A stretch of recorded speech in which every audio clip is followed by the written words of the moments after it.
Hello, one and all. Thursday night, our bad at game one for the week. The house. Ah, been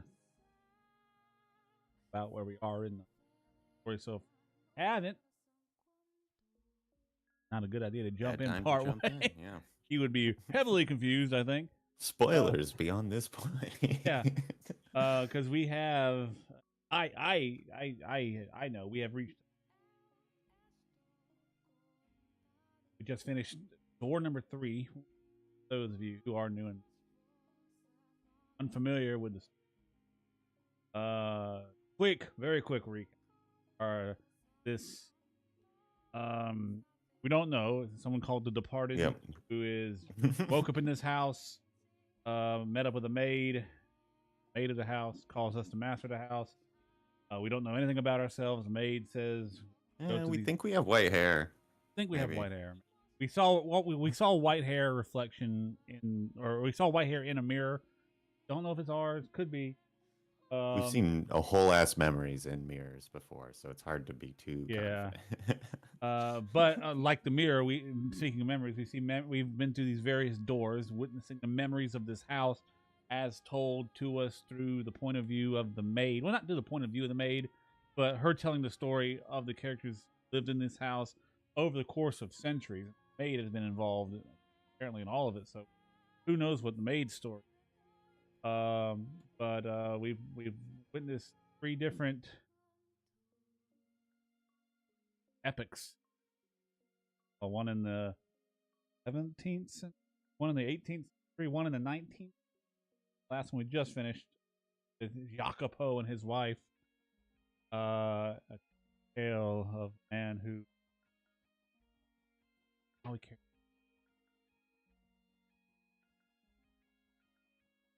Often was important to him. Oh, such a tragedy. Anyway, we ended that story. We've returned back. Or it's a story of someone else, biding their time and Oh. getting what they wanted, It's just, putting Oh, together a plan. depends on your perspective. And seeing it through. Oh, Maria. Oh, man. But we are jumping back into the story. We just finished door 3. Literally, the moment we closed the door, we stopped the session. And that is where we're hopping back in tonight. And that's about all I got for a recap. So let's jump.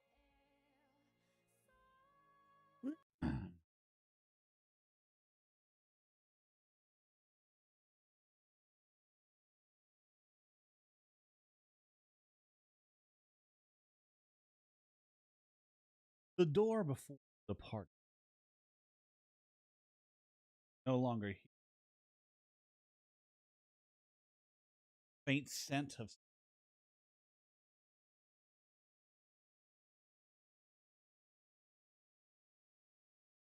staring vaguely at the door, noticed something. Maid who had been holding the hand.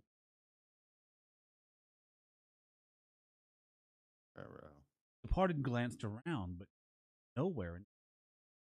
Down the corridor, darkness.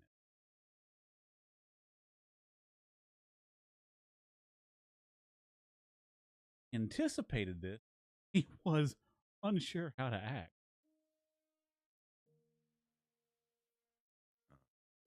What's the matter? You lost, or are you just trying to take in the sights? A voice called out to them, but it was not the maid. But, caught off guard, spun around, confused, in search of the sword. Where are you looking? I'm over here. Yeah, there you go. A little more to the left. Following the voices and Oh, it's at the door. No. painting. You look like you've just seen a ghost. Hey now, come on, don't turn away. You really? Yep, you got it. I'm the one talking to you. The voice was coming from within the painting. The departed, magnificent now canvas was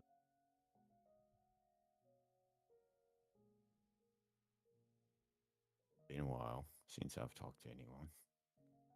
So tell me, you can hear me all right, can't you? Nice. hear you. Splendid. Been so long since I've had a conversation, I was afraid I might have forgotten how to talk. So tell me, who might you be?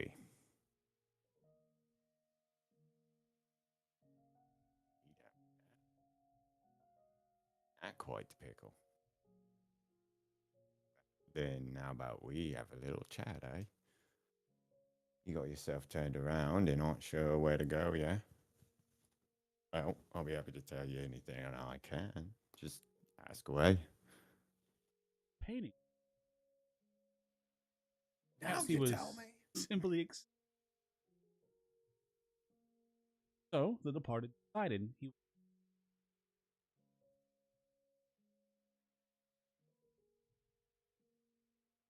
Nice. Who If are he you? doesn't know who, yeah, who are you? It works. That's good. Me, well, as you can see, I'm a painting. Hey, Or did I end up as a painting? Hmm, hard to say.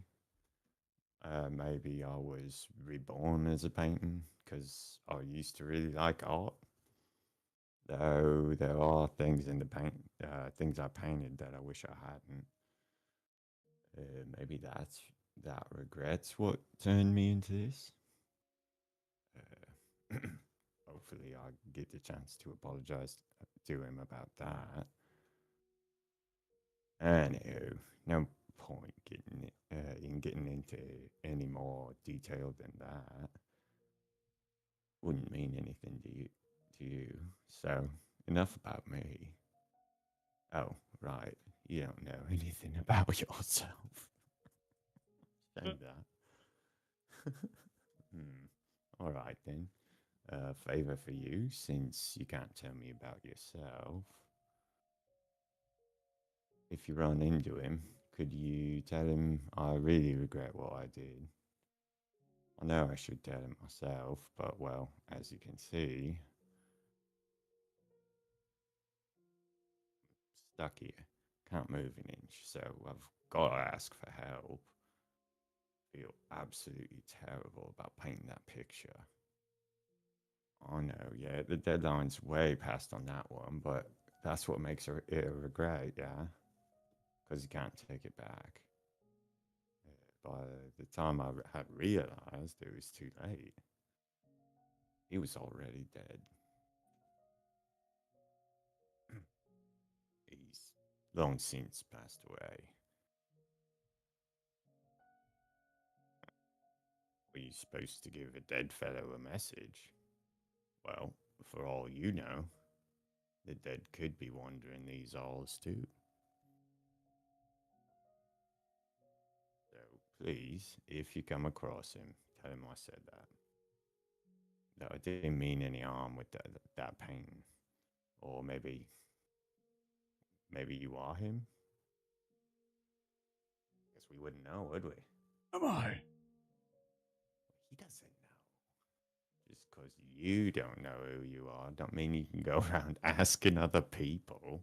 Dissipate. I'm not a person, you say. Well, no, you're right, but I'm not going to know anything about you that you can't tell me yourself.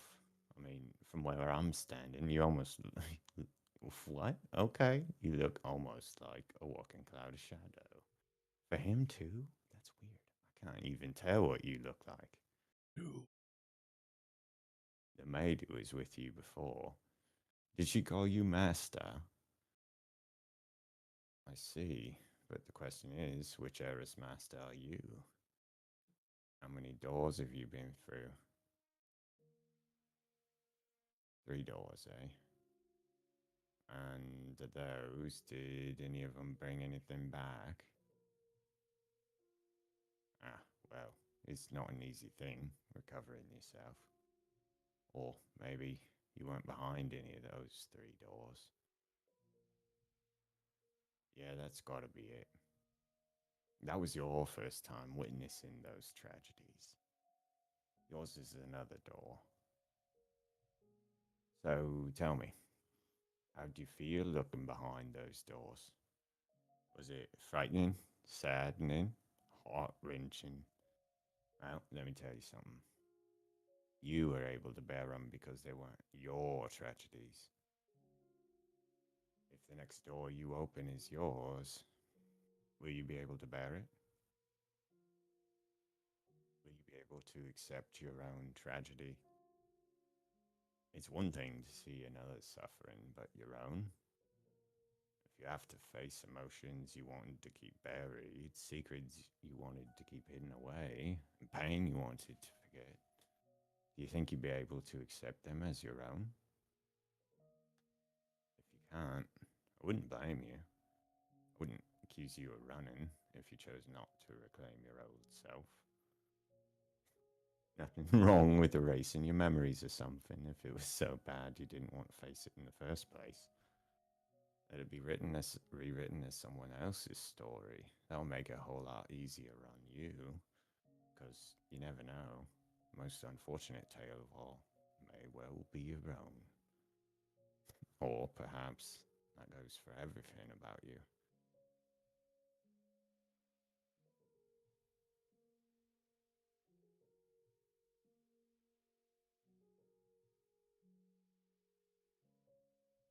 You wouldn't know it till you see it. You won't know it till you see it. Well, that's true enough.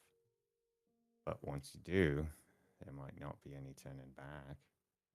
Or do you mean you can mean to reclaim your old self no matter the cost? If you do, if you're sincerely prepared to do that, then be wary of the tale that comes next. Any tragedy that seems too beautiful to be real is precisely that, fabrication. If it turns out you're someone from behind the next door, then perhaps you're my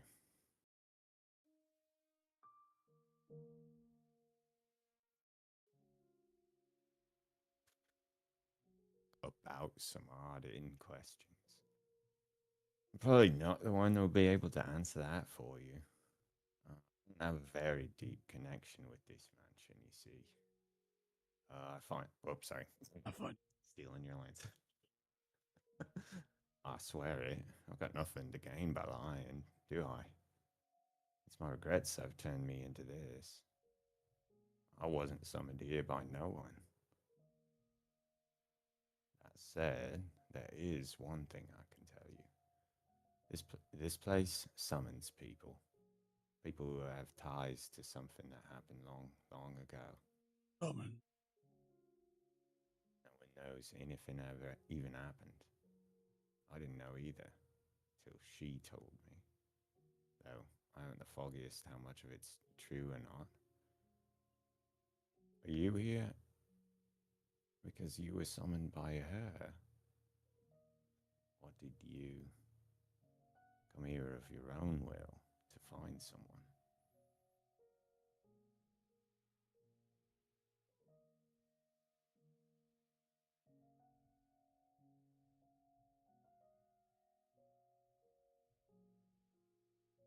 I guess. I'm not sure I've seen. Yeah, I don't know. Anyway.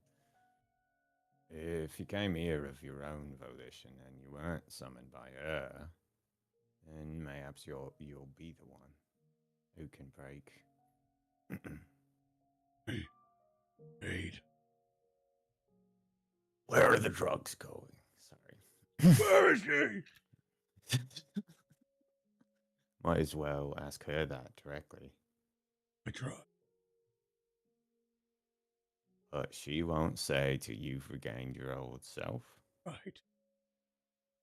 Oh, I see. Well, in that case, if you want to know, you know what you gotta do. It's entirely up to you whether you make an ally or an enemy out of her.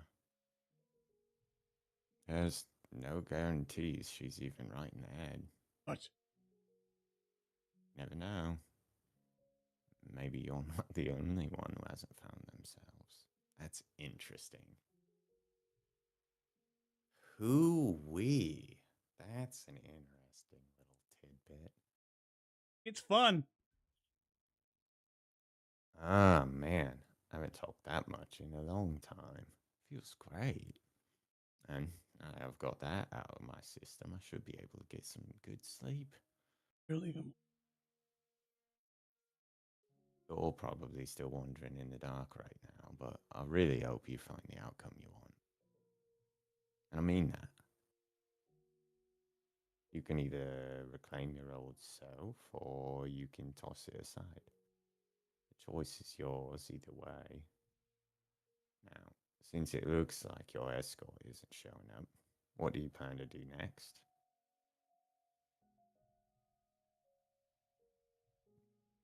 I've taken a look around the place since you've got a little free time. Could be come across some things you wouldn't with her around. Oh, right. If you're gonna go exploring, I've got the perfect thing. Stick your hand into the canvas, would you? The painting was still wrapped in darkness. Perfect. All consuming. The man had told the departed to put the frame, baby. I mean, I wouldn't, but yeah. The departed This is how extended you his lose hand. hands. Yeah. If we were playing a Gary Gygax mod. Mm. Departed extended his hand. The moment his fingertips brushed against followed the departed's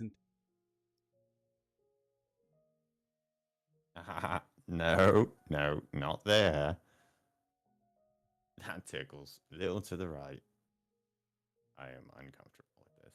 as the man in the painting had groped around the inside. Before long, he felt something hard at his fingertips. Touching the object, the departed withdrew his hand. His arm was still intact. He spread his That's good. fingers, and there the departed found. Okay.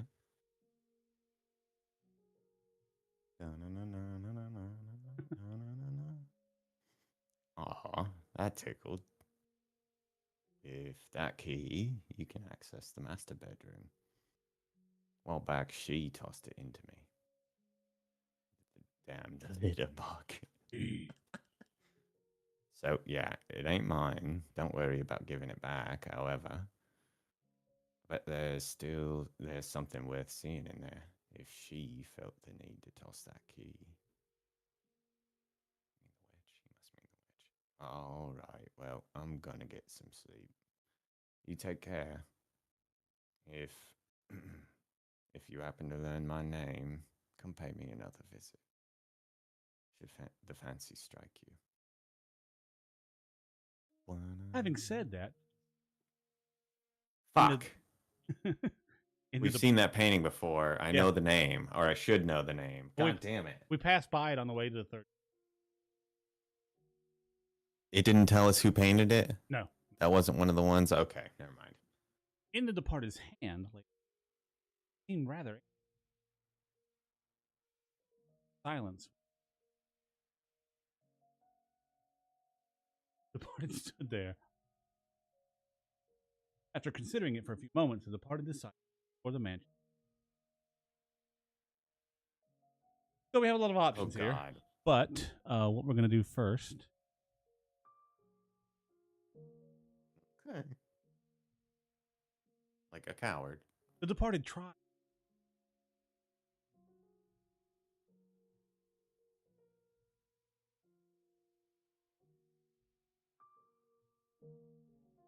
Oh, shit. Okay. Departed tried calling for the maid.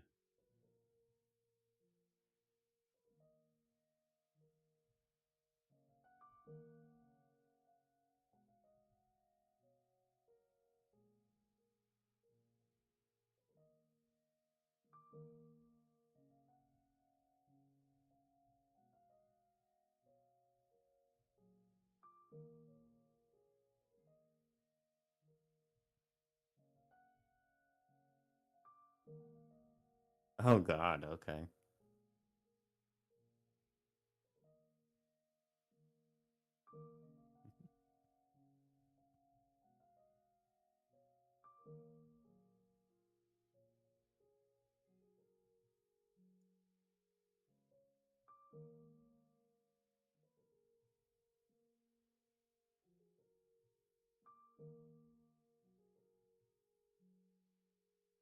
already tried to call. Oh, I got an achievement. Uh, Okay. Okay, never mind. All right, let's go to the entrance. oh, not a not a thing. Just an itchy. The departed made his way to the man. No one around. Groping through the darkness, he found the door, which was shut with a. He pressed against the bar, but the door did not. It seemed he could not leave the.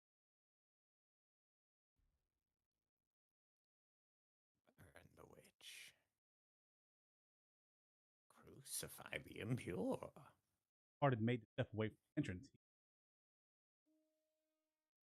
He looked around. Nor could he be whom he had heard of,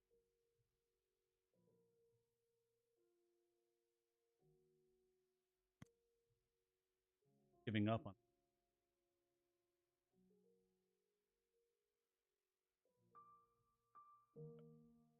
Skeletal. Probably what he's thinking of. The departed made his way to the room with the fire.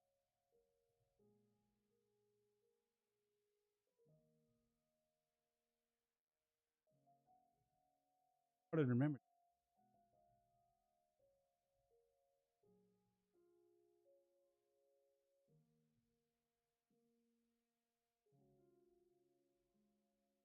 The departed found.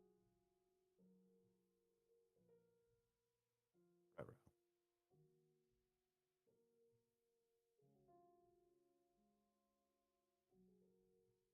Yeah, we'll start with that. Reading a story by the fireplace like this almost makes it feel like we're in another world, doesn't it, Master?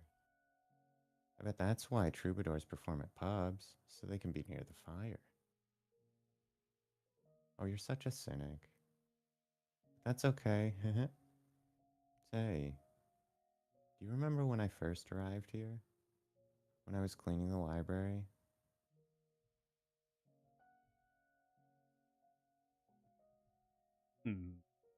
Departed's A eyes, memory. fragments of.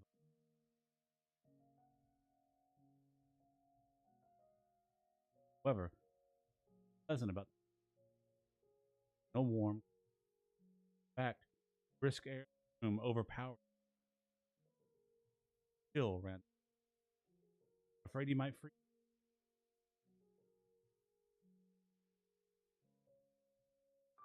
The den.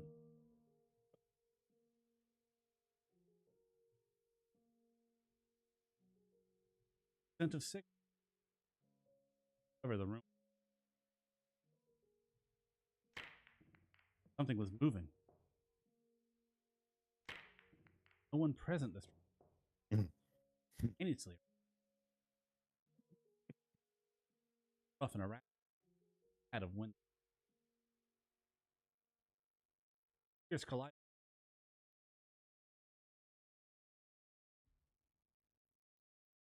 Experiment. The response. Those two's Half of the really balls became memorable. having long bouncing game.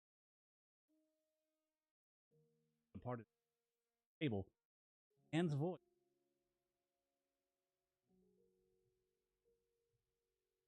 But spinning around. It does However, look like him, doesn't it? could not make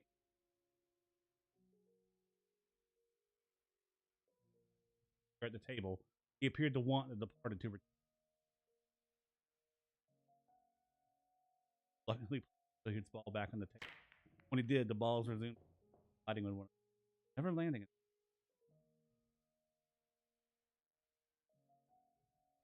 Having determined that the maid was not going to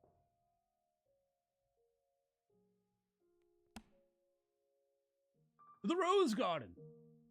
Ah.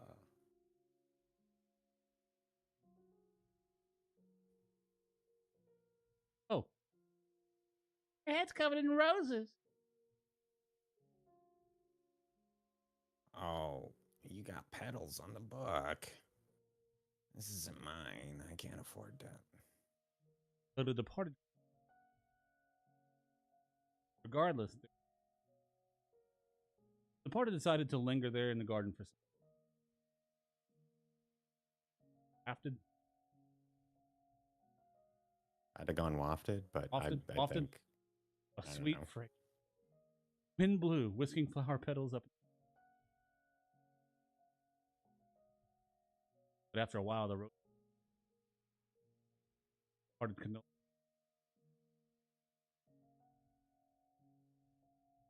Young man departed grew. It sounded like you said Wizard Rose Garden for a second. It's like the fuck? Wizard roses. Let's go. Sorry. Who are you? And did not appear. Merely stood there. Youth muttered something.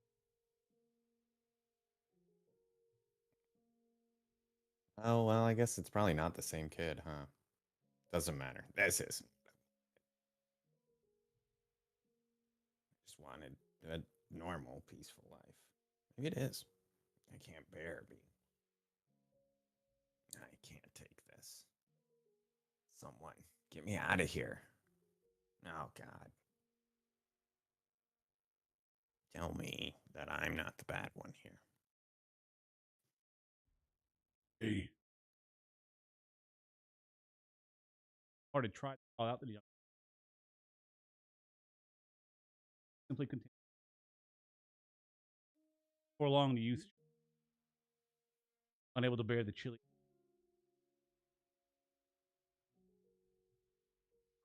Tell her. A lot of house to explore. When the departed descended into Hmm. along with it came, he did not see the upstairs. Departed made a retreat from the cellar Oh God. before he could. How do we creak? He reflexively, Well, that's a bad play. several moments, he departed in the asked the shadow.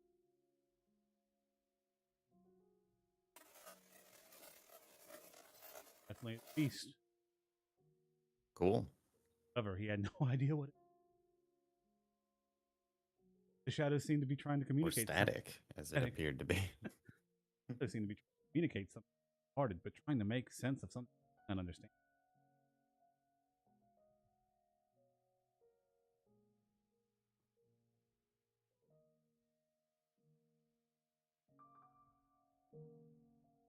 That should be good. I feel like I've got a good feeling. Stuff's gonna happen here. Smell of dusty books. Departed approach books. Suddenly, an avalanche falling to the blankly at the falling down on their way. Of course, since no one else was good, he began placing the book. Soon he had gotten them all back up. On Earth, crashing back down again. The departed wished Living. very much to more of the maid. She did not. Pretending he had not seen anything. Oh, I guess these books just fell on their own. Never happened. None of it. Nope. The Not a departed made his I'm way out. back into the hallway. The stained Oh. glass window. We had a memory about the maid in the library, or she was talking about being in the library, so I thought something was going to happen there. Departed approached.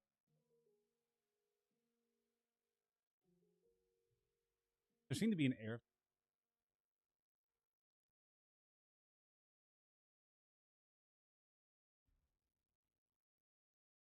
Working.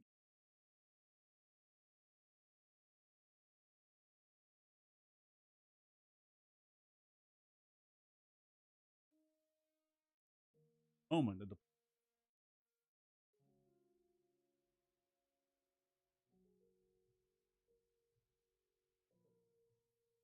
departed.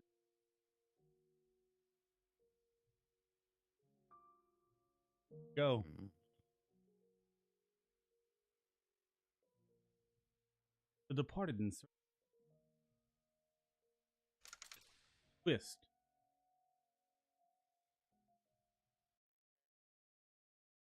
Master gently.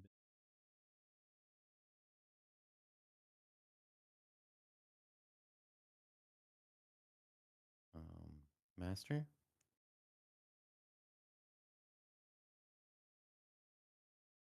Come on, get up. Up with you. Master.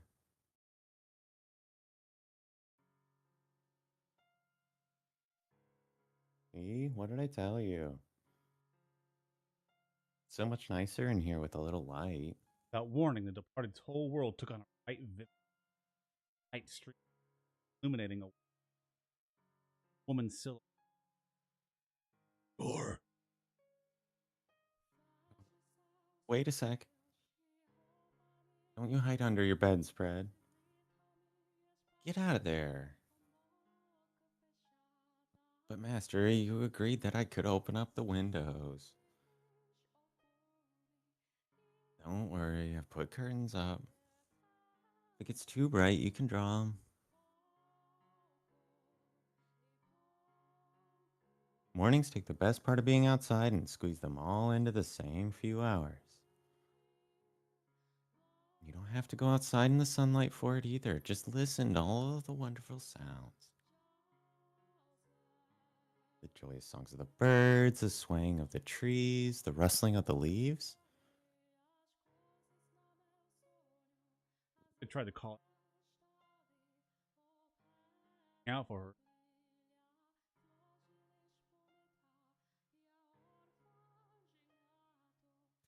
Not seen. Perhaps.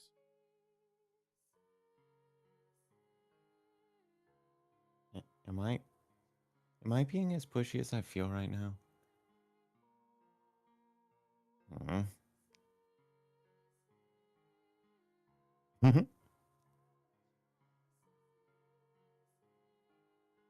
I completely misjudged you.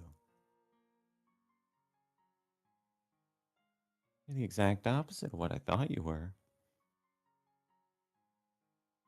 Let's see.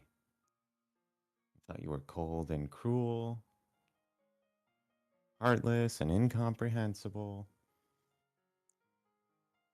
But I'm beginning to get a better idea. You try to put on airs. I don't think that's the right airs. Is that the right airs? Maybe it is. But you're really rather childish.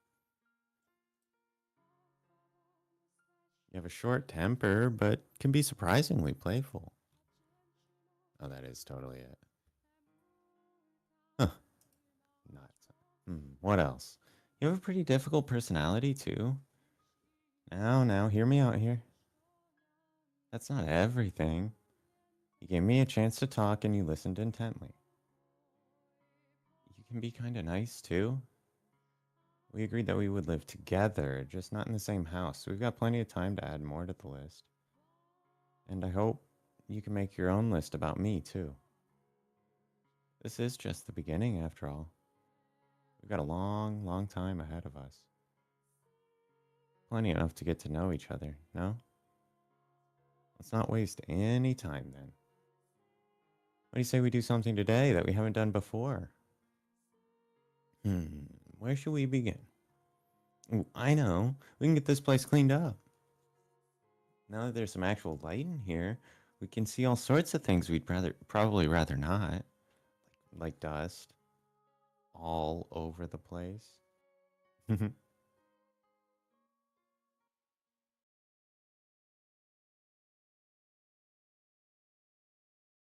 In the woman's shadow.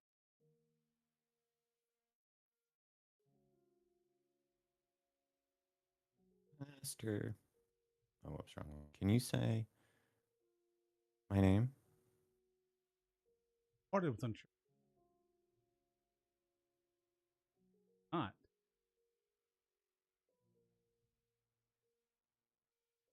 Sort of stood unmoving in the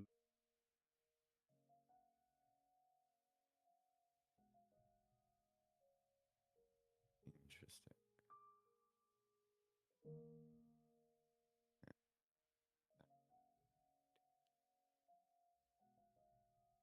started returning to the room, searched throughout the mansion, but felt somewhat tired.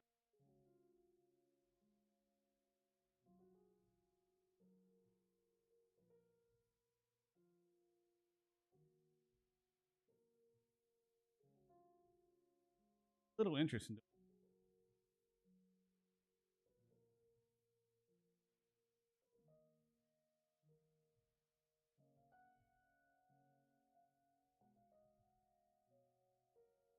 perhaps he was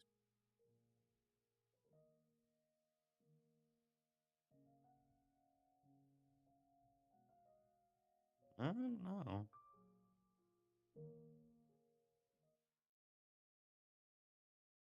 Master, master.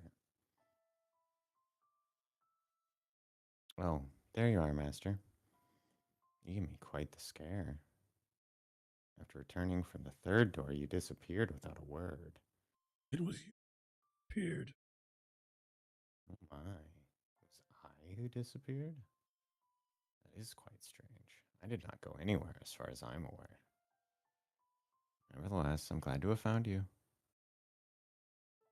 I would have been at a complete loss for what to do if I had been separated from you yet again. For me. I did indeed say that when you first arrived. I've been waiting for your return for a very long time. For centuries, as a matter of fact. That would make me a ghost, then, you say? Didn't say that. You said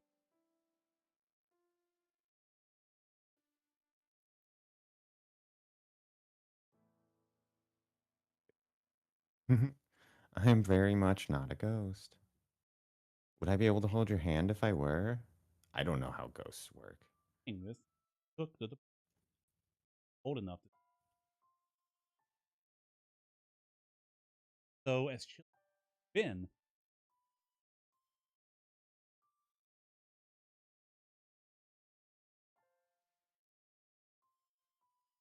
There you go.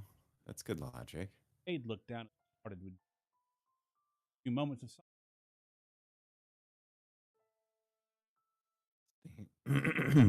The stained glass is quite beautiful, is it not? Every time I see it, it brings tranquility to my heart.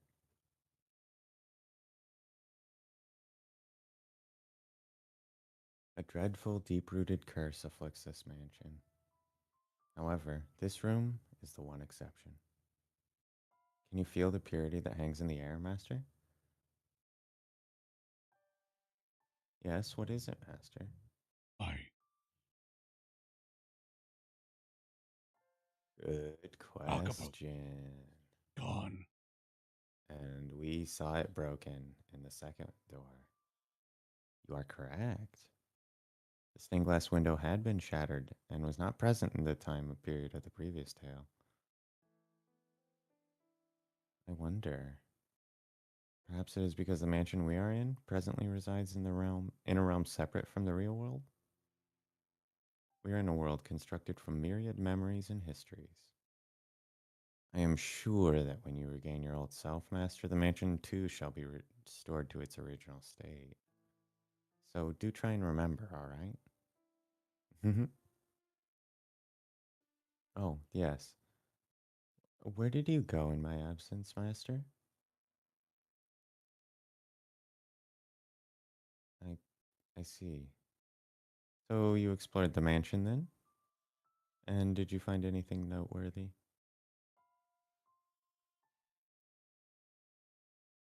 Memories? I'm not quite sure what you mean. How peculiar. As a servant of this house, I pride myself in being aware of most everything present within these walls. I wonder whose memories they could be. The key to the master bedroom? Mm-mm. Wrong she. Why did I throw away the key? I beg your pardon? You say a painting told you? Where did you see? Had never seen it.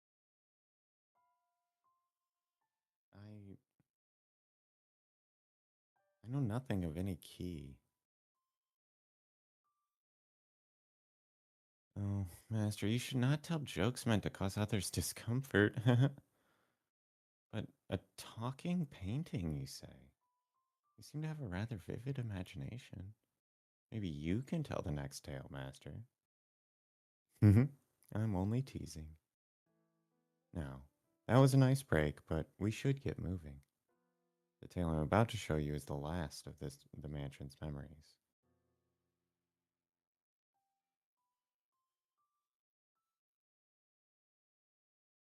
I'm certain you will remember yourself after seeing it.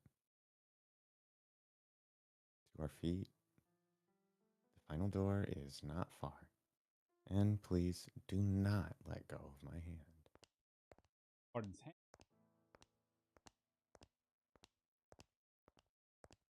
Crossing with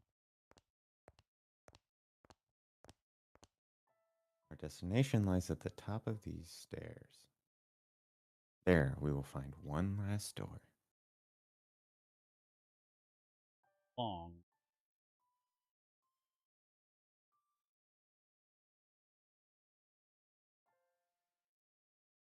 Oh, it's like a castle. I was thinking like a library, Oh yeah, yeah. like open steel one, but that's really dangerous probably. So it will be a bit of a walk, so let's be on our way. And please do watch your step. This is called an observation tower. Normally, towers such as this were built in castles or churches, so it's rather strange for there to be one in a mansion. The last story I wish to show you, Master, resides at the top of this tower.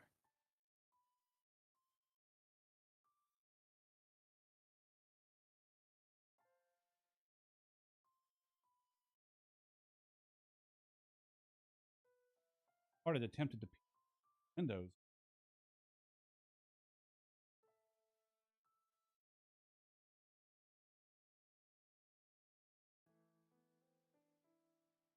With each step tripped by an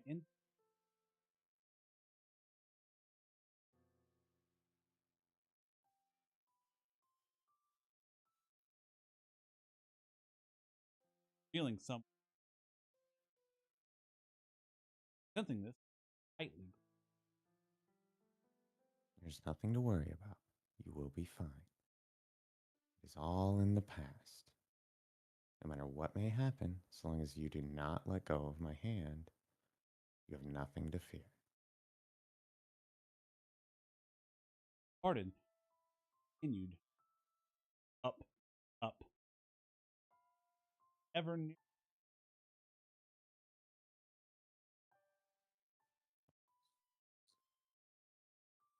Rotten blood. Holes had been poured into it. Arden heard it far below. No one should kill Yeah. the witch. Kill the witch. Burn her, burn her, burn her. Moment.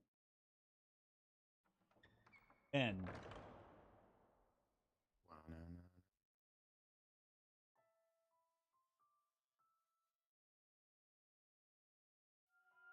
Fourth.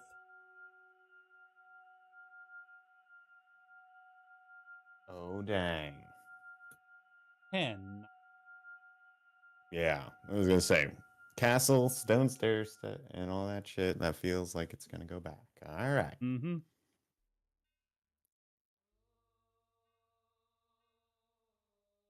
Who's doing what? Oh. Also pour Hmm. water into it. Pieces therefore serve into it. I think you normally have the maid telling the story though, right? Yeah, you're right. Okay, That yeah. that makes sense. And the shoulder. Yeah. Fill it with the choice bones. Take the choice of the flock and burn also the bones under it, and make it boil well, and let them see the bones of it therein. Thus saith the Lord. Woe to the bloody city, to the pot whose scum is therein, and whose scum is not gone out of it. Bring it out piece by piece. Let no lot fall upon it. Oh, white hair girl.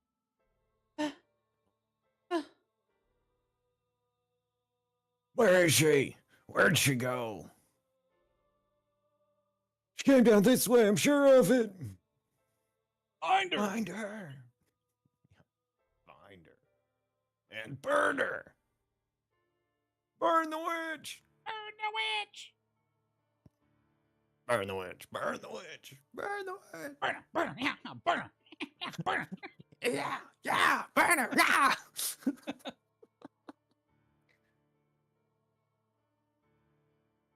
Still want me reading this? Yeah. Go ahead. Does that seem safe? Okay. Then I will leave thee upon the land. I will cast thee forth upon the open field. And I will cause all the fowls of heaven to remain upon thee. And I will fill the beasts of the whole earth with thee. And I will lay the flesh upon the mount, thy flesh upon the mountains, and fill thy the valleys with thy height. And I will also water with thy blood the land wherein thou swimmest, even to the mountains. And the rivers shall be full of thee. And when I shall put thee out, I will cover the heaven and make the stars thereof dark. I will cover the sun with a cloud, and the moon shall not give her light. All of the bright lights of heaven will I make dark over thee, and set darkness upon thy land.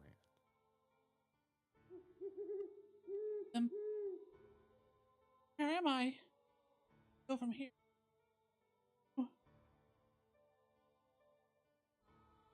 Darkness spreads as far as the eye can see. Not a ray of Oh, light wait, this is shines me. down. Oh, yeah, it is. Okay, go for it.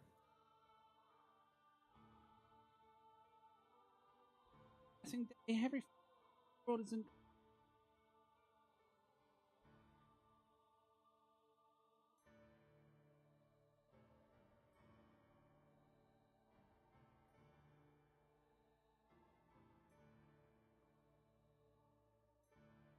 Father, kneel to thee when within my heart.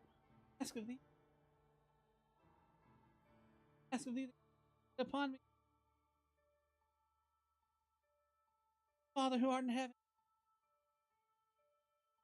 please show me the way.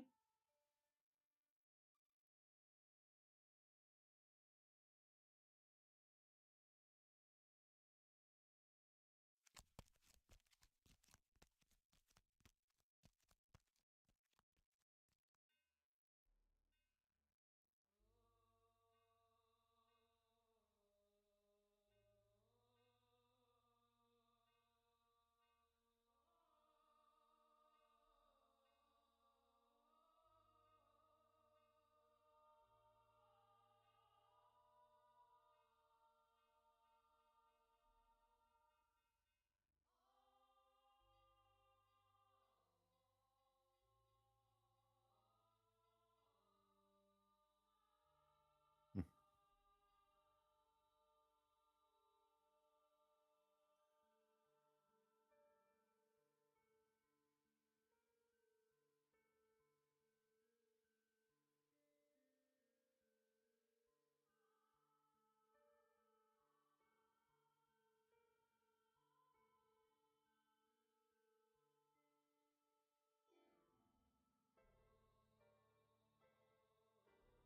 The whole building seems.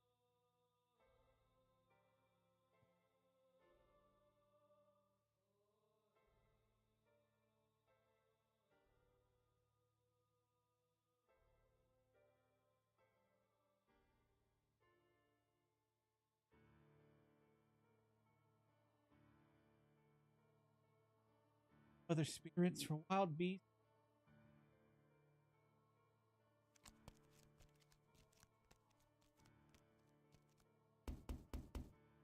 There.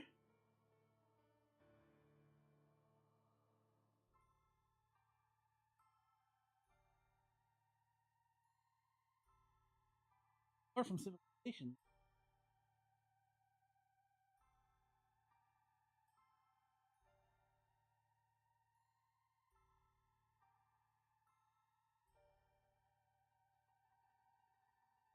Open. Fuck that.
Or split.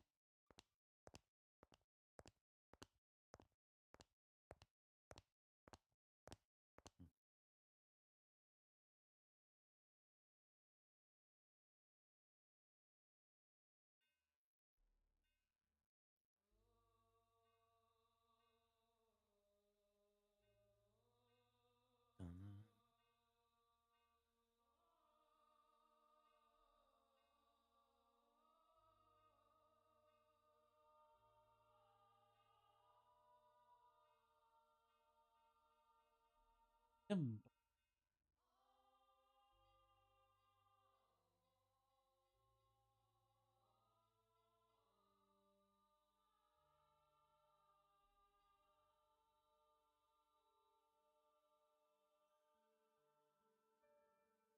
Suddenly I hit.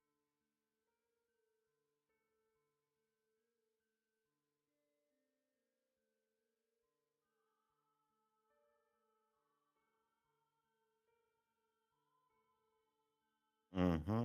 I was gonna say you'd already picked this dude up. I was gonna Yeah. guess that it was him because this is who we saw the last time, I think.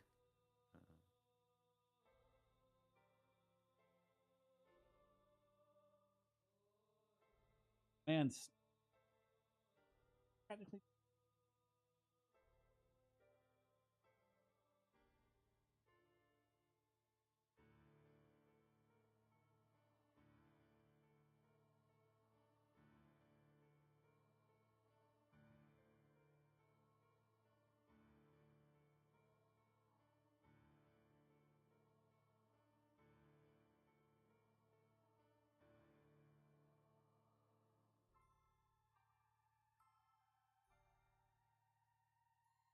We've seen this.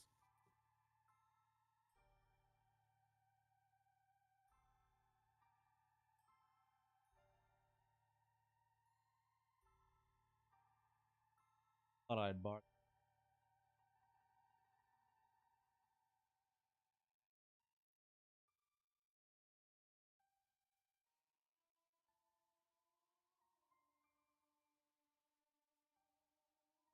You know how to get the fuck on out.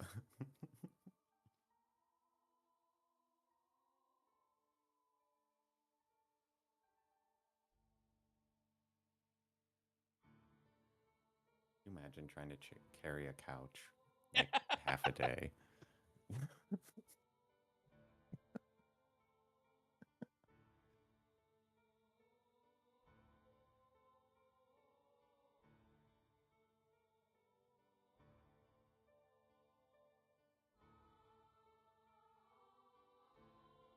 Being hunt.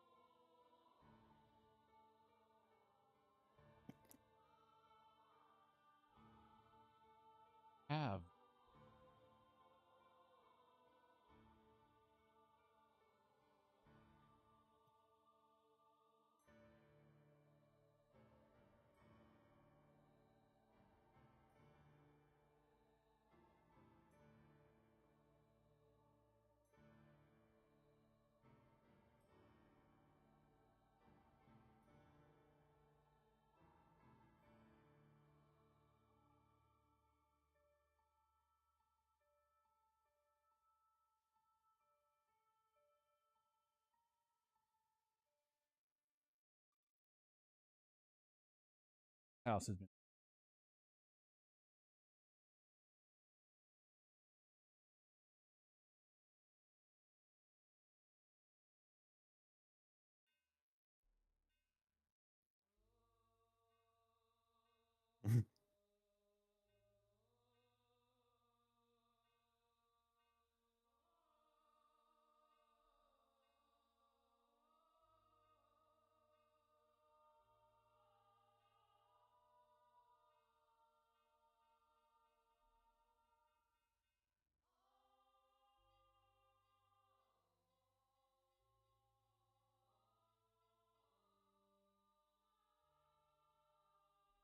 I have a.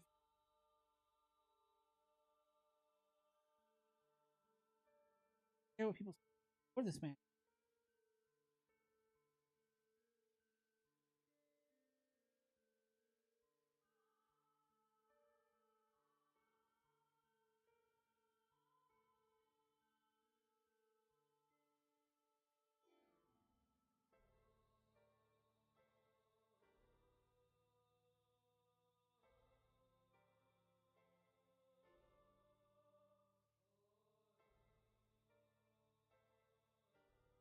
Well, For me, I didn't know.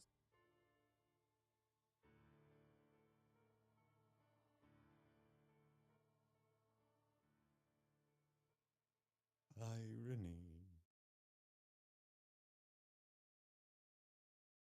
Master, Master, please wake up. Return to me.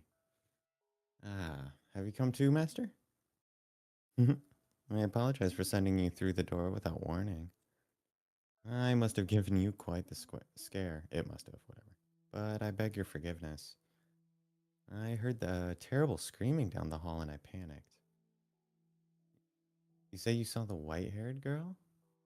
I see. So you made it into the world beyond the door before me. I am deeply relieved that I was able to take your hand before losing sight of you. I presume you've already grown familiar with the atmosphere of this time period, Master? If you have seen her, as you said, then you should have a basic grasp of the situation. She was a very misfortunate girl in this era, accused of being a witch, abused, and persecuted. Her life was in constant danger. It was again her appearance that brought this upon her. The snow white hair and those ruby red eyes clearly differentiated her from everyone else. Oh, and I apologize. I neglected to mention that this door is unique. As for what sets it apart, that will be made clear as we proceed, though one difference is in the time period. The tales I have shown you begun with that of the beautiful flaxen haired family, followed by the tale of the bloodthirsty beast, and then the tale of steel and ambition, proceeding in chronological order. However, the door we have just entered does a bit of a Tarantino thing and takes us to the period now known as the Middle Ages, long, long before the other three tales. Yes, that is correct. This is where it all began. The mansion's curse, the truth of the witch, and your identity. All of this should be made known. If, after this tale, you are still unable to reclaim your old self, then there's nothing more I can do.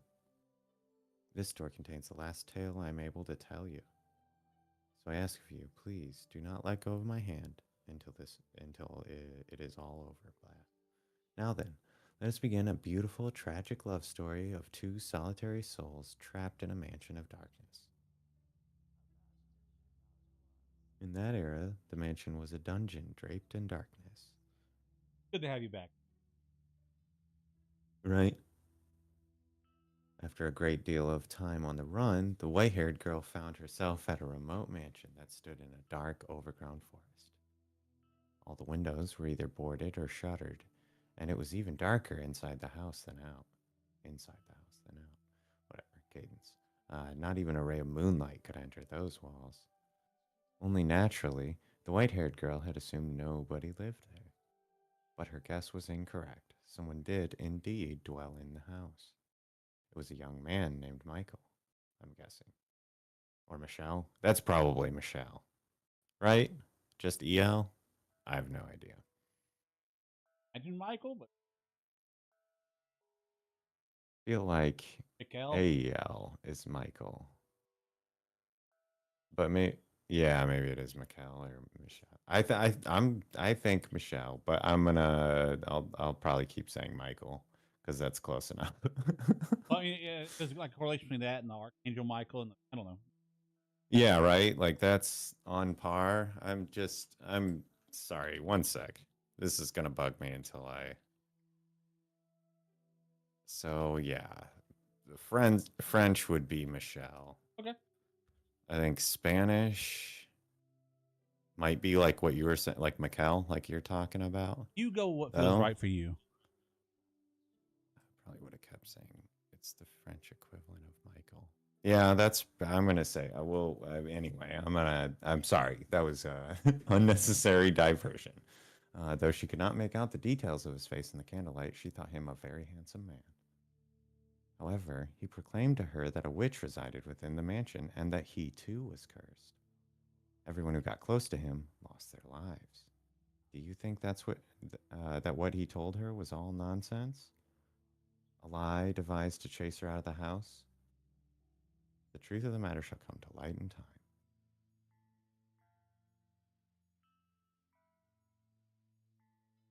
Despite Michelle's assertions, the white haired girl decided she would take up residence within the mansion.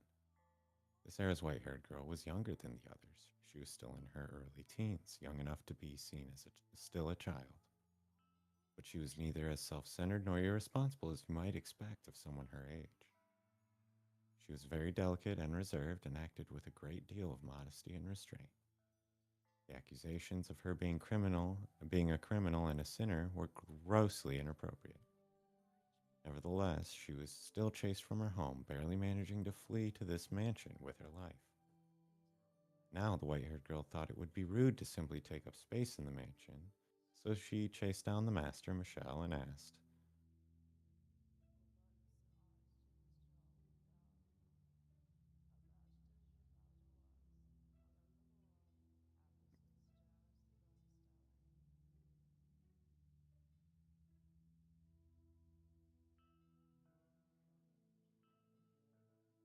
Can't just stay.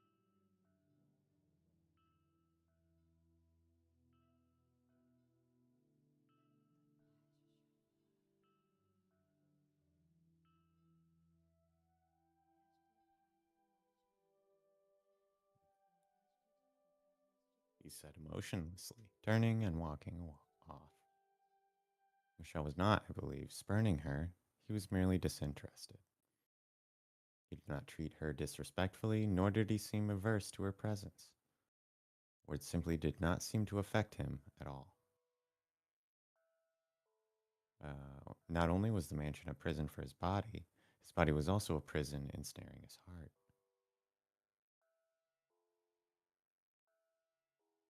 But she did not let that get her down. In fact, she might have even interpreted his disinterest as kindness. Though he was a bit standoffish, he did not attempt to cause her harm. Low bar. He was nothing like the people who had accused her of being a witch and forced her to flee for her life, and she was deeply grateful for that. Thus began their quiet life together. Michelle, who avoided contact with others, and the white haired girl, who had taken a great deal of abuse from others. Two people who knew hardly anything about one another, who were too distant to really be said to be living together. Michelle spent most of his day in his chambers, so they only ever saw each other occasionally, and they hardly ever spoke. Though they stayed in the same house, they both still lived solitary lives. Nonetheless, the white haired girl wanted to get to know Michelle better. She wanted to get to know why he called himself cursed, why he lived alone in this dark mansion, how many days, how many years he had spent here in his solitude. And while she waited for the opportunity, she also started doing things around the house. First project she set out to take care of was the cleaning. As the windows were all firmly shut, her only source of light was candles. Were candles? Was candles. I guess the source of light is singular. Anyway, for whatever reason, there was a great deal of candles. That doesn't feel right. A great deal of candles feels wrong. Stored in the cellar. She wondered where on earth he had acquired so many, but she never found the opportunity to ask him. It was difficult to even see all the dust and cobwebs with only candlelight, and considering the poor airflow through the house, she was afraid her efforts were going to be in vain. Still, she persisted, sweeping and wiping things down, one room at a time. Eventually, she made her way to the library. The dust that had settled there was much heavier than in any other room. With each breath, she had to fight back coughs. It was not a room one would normally be comfortable spending much time in, but the sight of so many bulky volumes lining the shelves sent her heart aflutter with delight.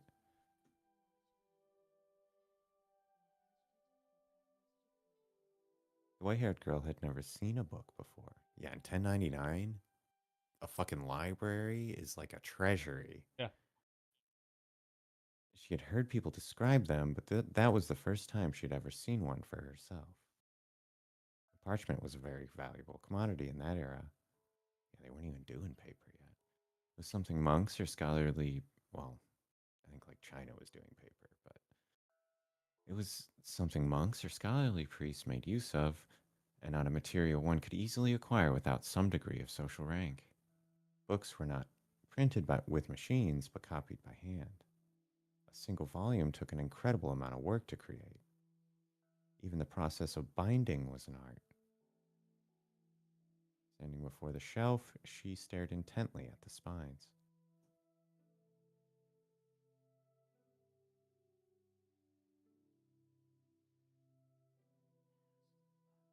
She said, making excuses to the empty room as she reached her hand toward one of the books. The tome that caught her eye was on the upper shelf. It bore gorgeous jade embossing and looked like it belonged in a treasure chest. Though she tended to act older than her age, the white haired girl was still in her early teens and not especially tall. Even standing on tiptoe, it was still just barely within reach. Here's the thing about shelves, they're basically ladders. Yeah. At long last. Probably not a good idea. Don't do that. Don't climb on shelves. At long last, her slender fingers made contact with the spine. But child Eric? Oh, yeah. No. Oh, definitely. I'm up 2, 3 shelves before I'm even concerned whether or not I can actually reach it. And she began to pull the book toward her. The library had sat abandoned for some time, causing the covers to stick together. So when she attempted to pull one out, several others tilted with it. And then almost all the books on the shelf came out, avalanching down at her onto her. That's a. Yeah, Ow! I thought that was the witch in the master's bedroom, but or not the witch, the maid, but it must have been her, which I guess could be the witch. I might have been right on that technically, but either way, that's interesting. The white haired girl groaned. Bleh, too many. Yeah, threw some the ed in wrong places there. The white haired girl, not girled, whatever, groaned, buried under a mountain of parchment. She hoped she had not damaged any of her host's valuable collection, for the mess was enough of a setback already in her attempt to express her gratitude. Looking around, she saw one volume was almost torn in half. Volume. That's probably where you want to start, at least. Anyway, she did not know whether it was in that condition before or if it had happened in the fall.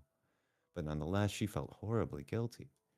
Sitting there, unable to get back to her feet, tears began welling in her eyes.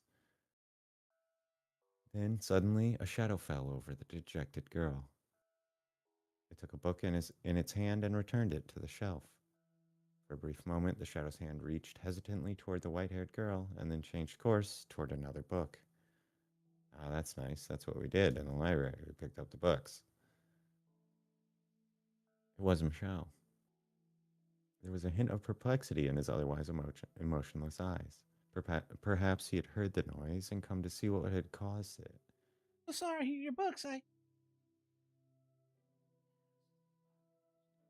wasn't trying to.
That doesn't.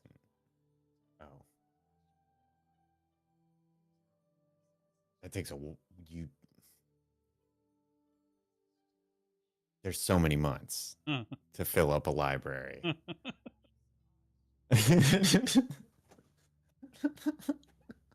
Doesn't work. The white-haired girl turned her gaze back toward the shelves, squinted her eyes and beginning to count. No, squinting her eyes and beginning to count. That was right. Okay. When she finished, she was in awe. Maybe it's like maybe when they say library, they mean like 30. Well, like, yeah, I mean, a shelf of books Yeah. is a library still. Hey. But like, I don't. A room dedicated to book storage seems like it's gonna have dozens. You would think. At least, yeah, and like Oh, well, a there you dozen go. a year. There you are. Which in solitude for many years, yeah. So there were in excess of 100 books on the shelves, which meant he had lived there in solitude for many years. Like, yeah, take 8 or 9 to get to 100. She was at a loss for words.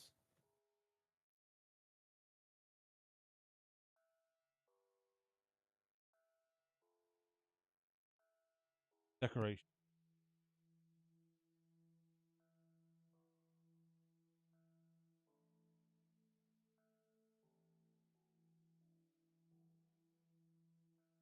I'm going to return.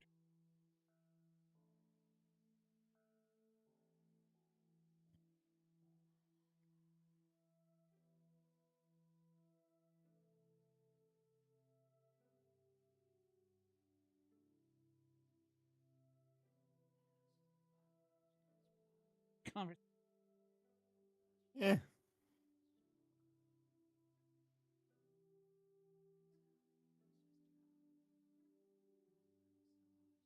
Oh, Yeah, probably is Michael.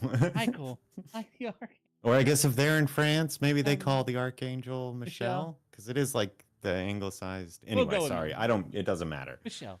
Call it what you want.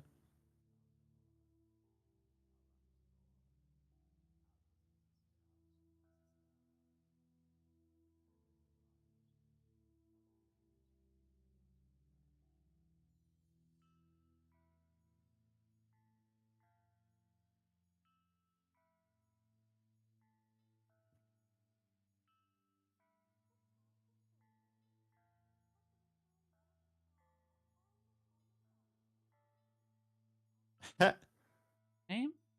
That's usually how that works. Yeah. Oh, it's doing her voice before, but it shouldn't have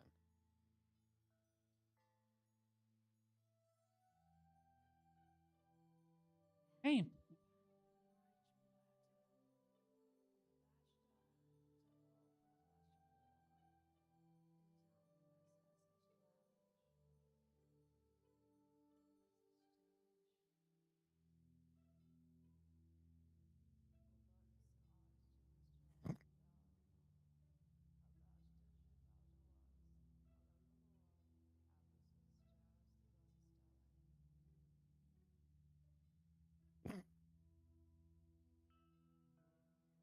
Yeah, no, that's kind of what she's saying.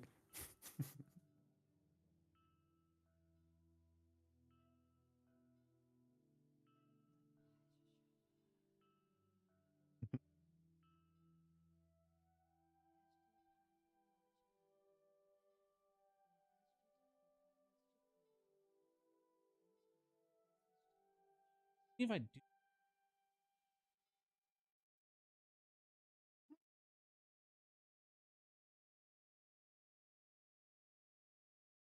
no, I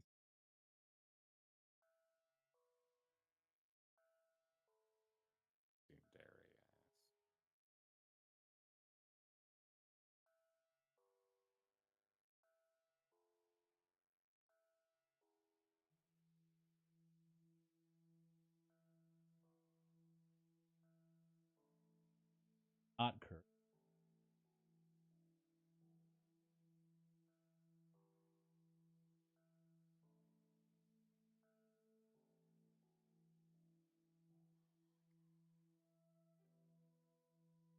All of it will cost.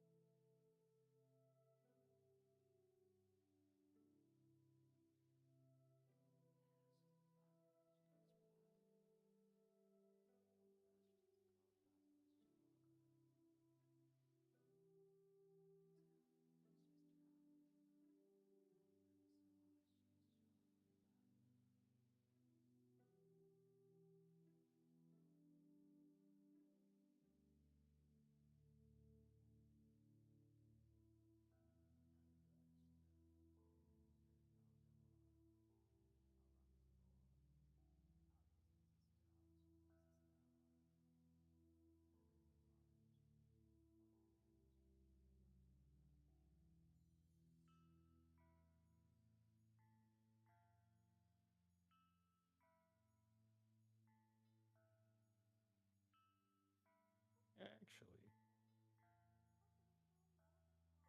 that sounds like you're like the same thing as the people, right? You're blaming yourself randomly for shit that just happens. Goodbye. Don't mind. I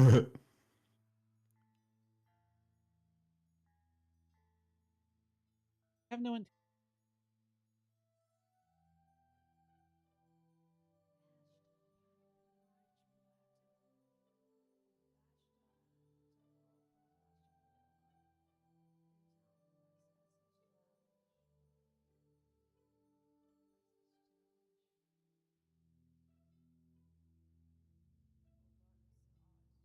As the master of the house, Michelle made his way, or Michael, whatever, it doesn't matter, made his way out of the library and he appeared to be slightly rattled. So clearly, the maid is telling the story, Mm-hmm. and But every where story is she? she's yeah, every story she's told, she's been a part of the. But here, she clearly stated they were two solitary people in this. Mm-hmm. This is her story about getting. I think that the maid. That doesn't make any sense. She couldn't be the white haired girl. I don't know. Whatever. Which is the white haired girl? I don't know. I don't know the connection. Perhaps the white haired girl's determination had ignited something in his chained heart. Or perhaps it was something else. She stared toward the darkness into which Michelle had disappeared. Michael, Michelle. What did we just? Where were you going? We'll go with Michelle. What'd you say? Okay. Okay. Sorry. Doesn't matter, but every time I see it now, I'm asking myself and then like stumbling. It doesn't matter anyway. Then she carefully wrapped her arms around the jade embossed tome, a soft smile spreading across her lips.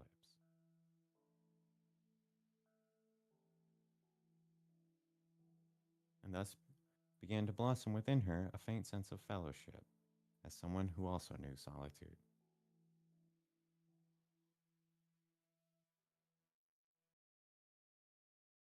Ow!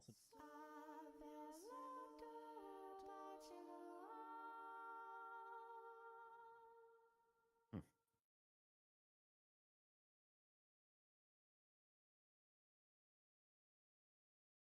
It had been about a week since the white haired girl had taken up residence in the mansion. Staying in that house at deprived of light was, I imagine, a very claustrophobic experience. To anyone blessed enough to have sunlight as a part of their everyday lives, it would have been unbearable. But for her, the mansion, with its prison walls and lack of either illumination or recreation, was the one place she could find respite. She and Michelle continued to be distant, however. He spent most of his time in his chambers, which he had explicitly told the white-haired girl to stay out of, leaving her unable to close that gap. Nonetheless, on the occasions they did cross paths in the hallway, their eyes would meet, if but briefly. It was never for more than a few seconds. Whenever she saw him, she made a point of giving him a little smile. He never said anything, but still, when she first arrived, he would not have even met her gaze. He seemed to be taking more and more notice of her. One day, the white haired girl stood in front of the cellar, a frown on her face.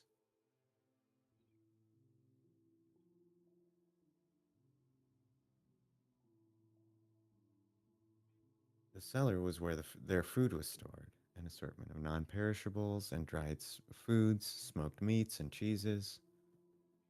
Her daily meals were taken from the supplies there. However, the stockpile was beginning to grow quite small. She was not on, were she not on the run, she could have gone to the village to procure more. Or perhaps, were she a little tougher, she could have captured a wild animal for its meat. Mm-hmm. But, Master, you know a young, delicate thing like her was hardly up to the task of hunting for food. Amazon. From there, other questions about Michelle started rising in her mind. No matter how lifeless he seemed, surely he still had to eat, right? Unless he was a vampire. Dun dun dun! Or a witch. The white haired girl nodded and then made her way out of the cellar, intending to head for his bedchamber. Yeah, that's not great. But on her way there, she spotted him standing by the entrance, staring motionless at the door, lit by a single candle. He appeared to be waiting for something. Oh, I got a package. I know it's coming tonight. Down in the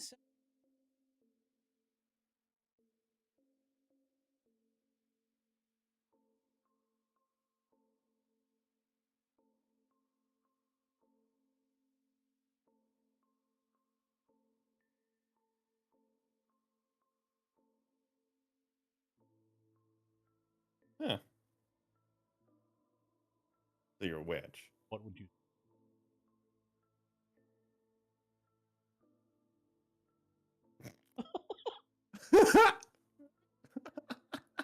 If you could survive without having to eat, possible.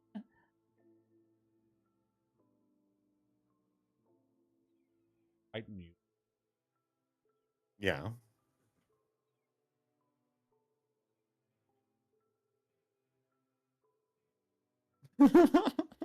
Asked about They had his eyes closed for that. that. Mine were That too. was very fun.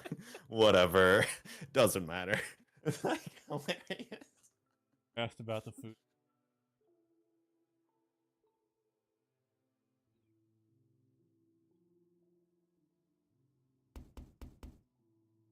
It is Amazon. Oh, eyes come. Old door. There's this awesome New Mexican place in town that I've been dying to try out. Knock is nothing. No contact. Contactless delivery. You The know, white haired girl COVID. turned toward. Yeah, so it pretty much rewrote the rule book for delivery services. The white haired girl turned toward Michelle to press him for more information, but he averted his gaze. Find the answers yourself, he seemed to be saying. She took several moments to gather her will, then marched over to the door.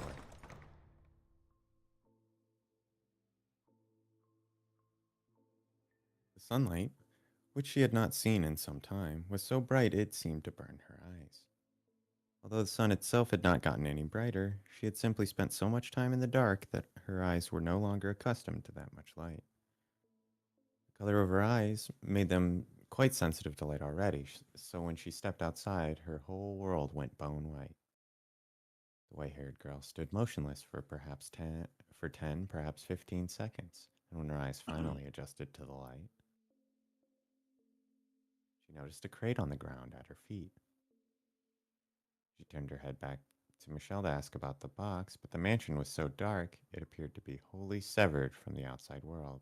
Imagine that. From where she stood, she was unable to distinguish Michelle from the shadows. A pang of nervousness struck her. She wanted to return to that darkness as quickly as possible. The white-haired girl had come to yearn for that world without light more than the one with. The crate was fairly hefty. The slightly built girl, slightly built, like like slight build is totally a thing that I've heard, but slightly built sounds different than Which is like of partially put together. slight of build, yeah, or slightly cut. I don't know, like somewhat shredded. Her I don't stack know. abs. Listen Yeah, in the like sunlight. it's weird. I don't know. I had considerable difficulty bringing it into the house, but eventually she did manage to drag it through the front door, the first door too. And then everything went dark once more, except for the faint flicker of candlelight floating in the air.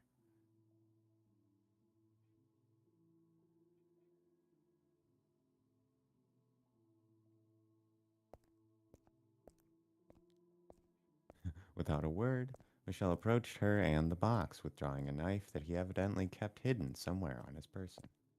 With it, he cut through the rope that bound the box.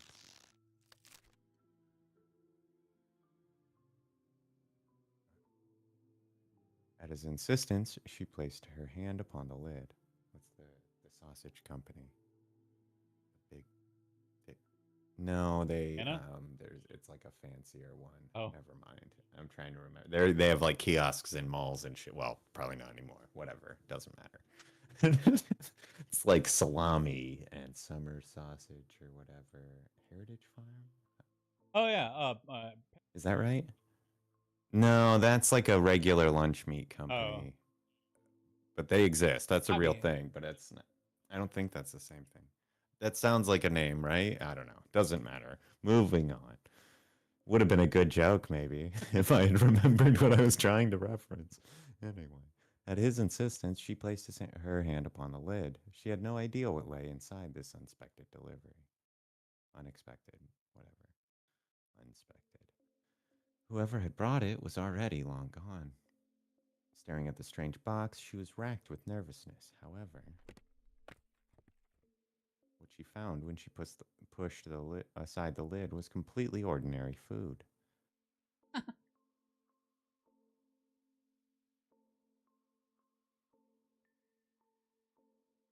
I was worried about.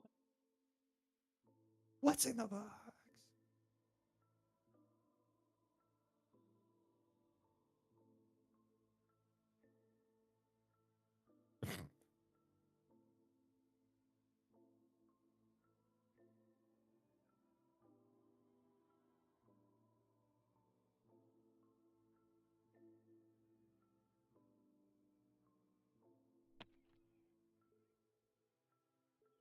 Ah, family.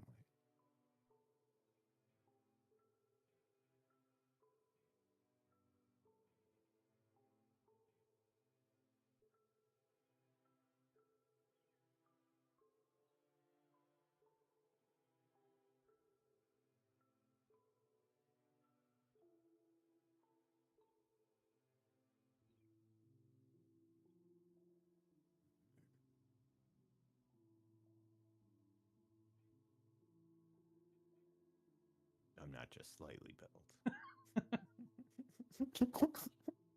Fine. I closed his eyes again. Oh, hold on, please.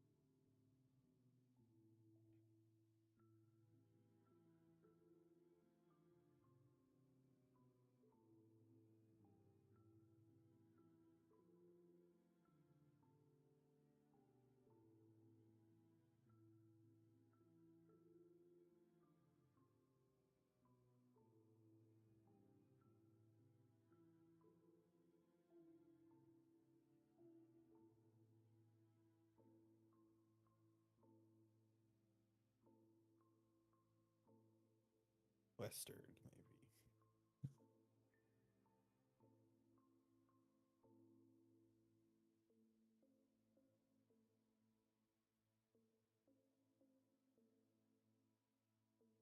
Big hand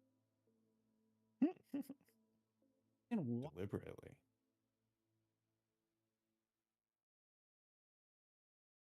So much I don't know.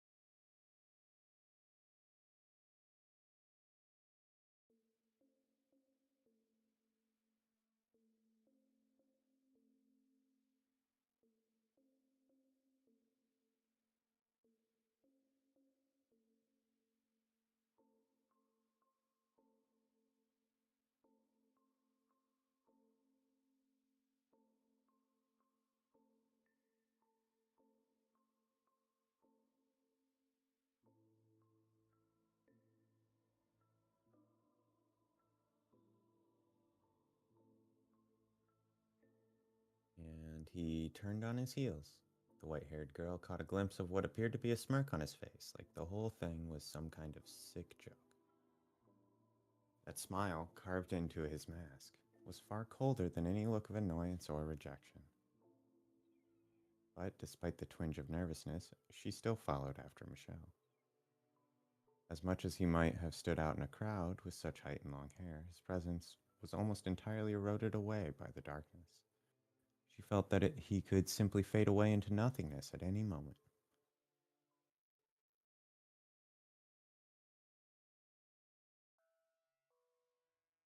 Ooh.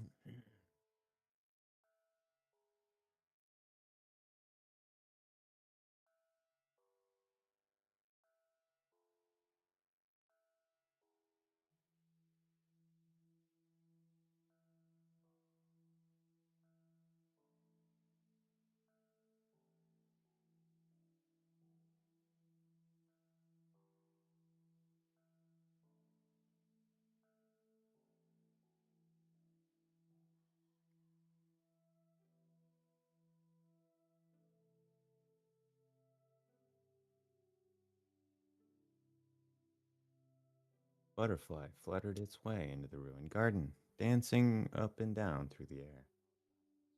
Michel held out a finger before himself, and the butterfly, mistaking it for a branch, drifted down upon it to rest its wings. Had the scene stopped there, it would have been a picturesque moment. Oh god. About fell. All that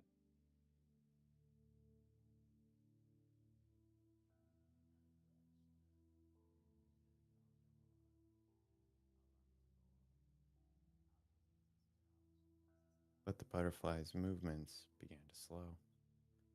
It spread its wing in one futile attempt to fight gravity, and then, without warning, it shriveled up into a dry husk. Huh!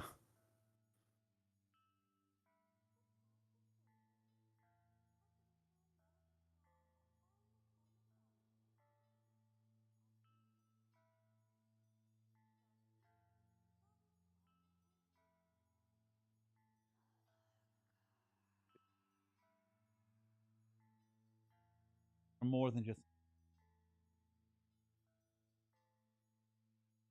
servants who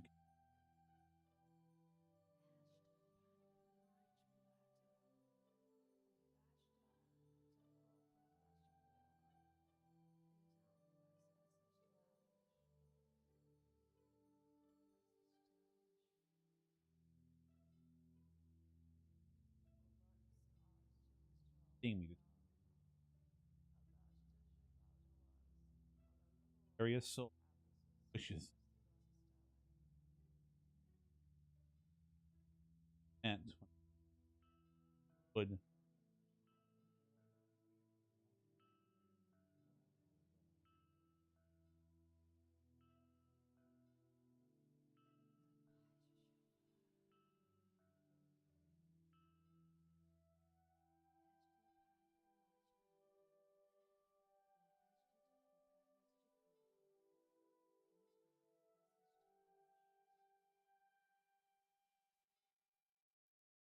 others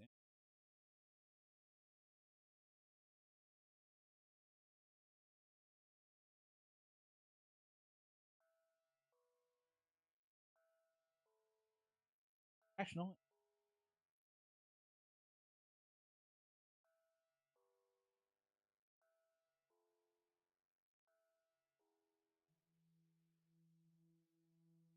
Left.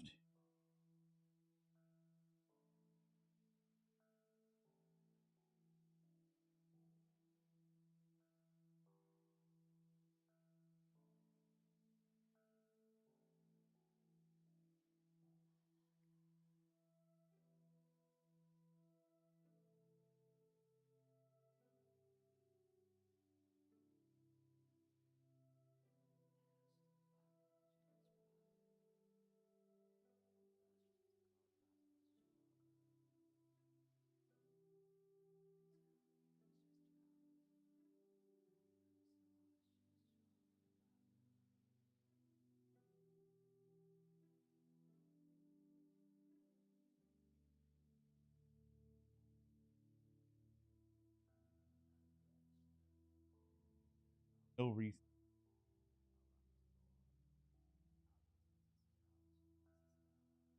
Don't care. Not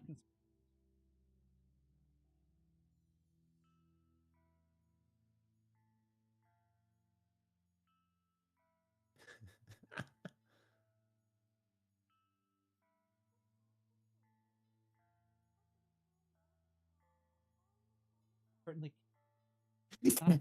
Not.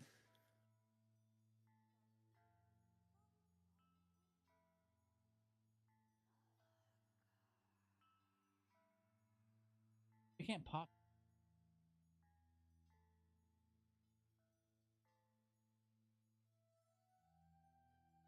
You didn't try to.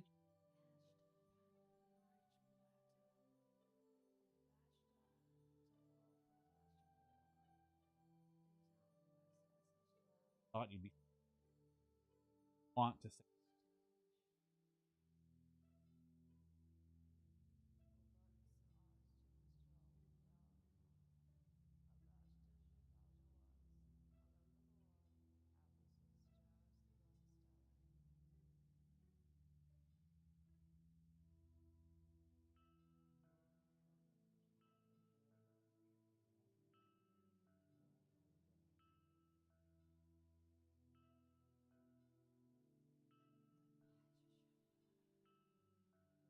You understand?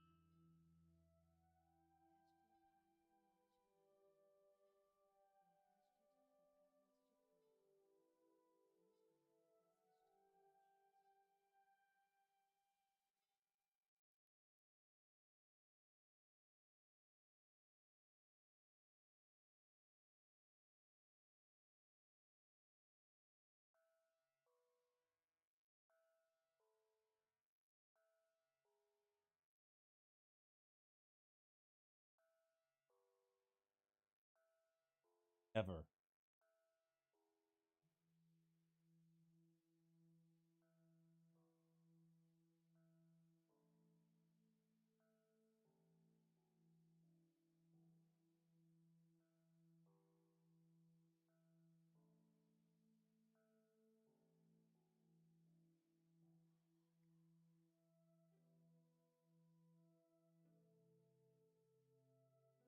Ended son.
Has to be.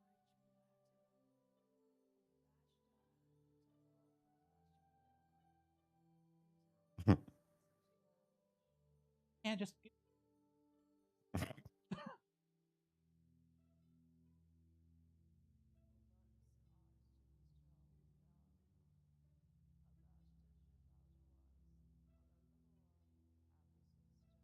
Ew. She was described multiple times as a like young Yeah, teen girl growing her early teens. that could have been seen as a child or whatever. Guy's at Like they least made a point of in that. his 20s. I whatever. It seems like he's just saying, look, like, don't. Yeah. Oh, yeah. He's like, please go. like, Just go. like, just leave. His was a power that evoked images of witches or demons, the unclean and the impure. A mere touch was all it took for him to strip man and beast alike of its life. God has quite a cruel streak to bestow such a power on such a beautiful young man. And a strange power it was indeed, like something out of a fairy tale. Like something confined to words upon a page, it seemed otherwise otherworldly, unbelievable. Nonetheless, as he had demonstrated to the white haired girl, his peculiar powers were indeed real. That said, the world itself has a fair share of oddities. It just so happens that those curiosities tend to remain hidden away, known only to a few. Although you have laid eyes upon a number of unusual phenomena yourself, Master. The doors to the past through which we have passed, this very mansion, and, as a matter of fact, the two of us. Now, as you just saw, the white haired girl found herself enraptured with this man and his accursed power. How do you think Michelle acted in response to her proclamation? He had spent so long refusing to interact with others, no, unable to interact with them. As such, he was unsure how to respond. After standing there expressionless for a few moments, he muttered, okay, never mind, he sucks. And with that, he returned to his chambers. While he was not someone who wore his heart on his sleeve, I personally do not believe he was completely devoid of emotions. He had simply forgotten how to express them in his extended solitude. But yeah. So I think he was in that moment in a state of complete panic. Reasonable. Oh God, shit. But just like no, sorry, not an okay thing. Like you're a child and I'm not. So work on that. She had, after all, just assaulted him with a stream of incomprehensible declarations. That, knowing the truth, she still wished to remain in the mansion, and that, knowing the truth, she loved him. The love she had declared for Michelle was not a fleeting puppy love, there was a genuine tenderness and warmth to her words. But he had gone through his life shunned, feared, and pushed away. To him, that was normal. He had never given anyone reason to have fondness for him. So he found himself utterly unsure how to take the affection she was showing. Of course, he was not the only one rattled by the whole affair.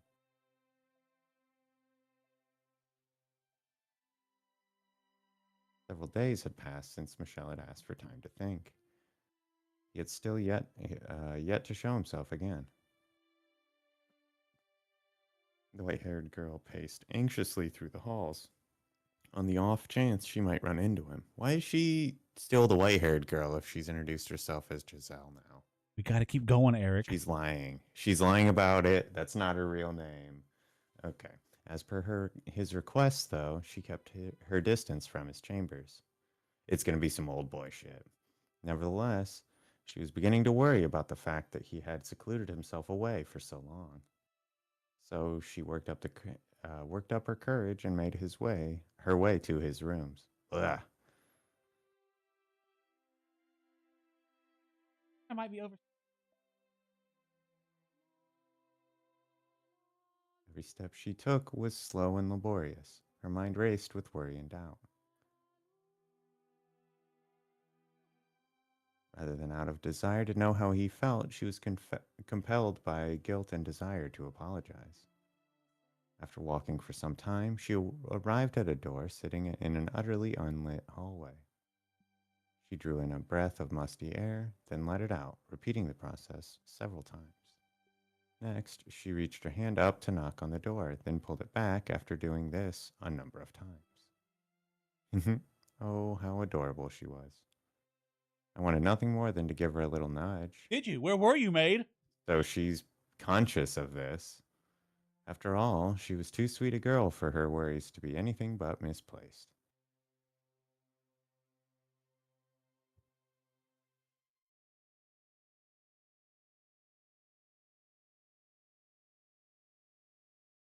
She gathered her courage once more, this time determined she would do it. The white haired girl moved her small fist toward the door, which then swung open. Sorry.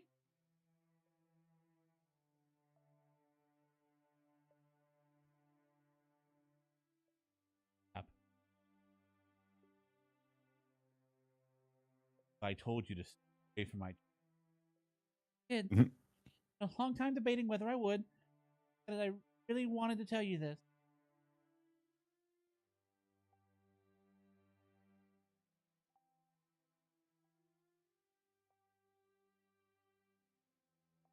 There was no room in my mind, thoughts and feelings.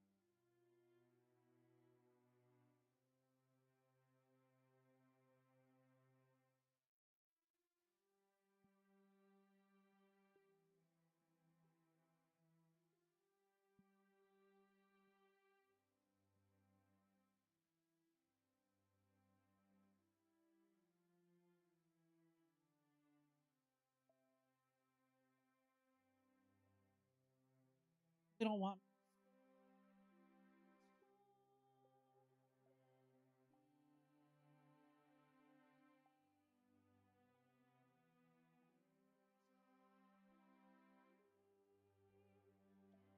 Said that.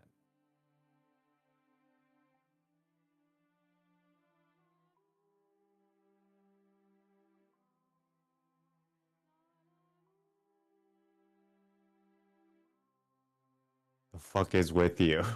Hold up in your room for so long. Yo, trying to dodge this. Didn't want me around.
That's a little bit Oh my god.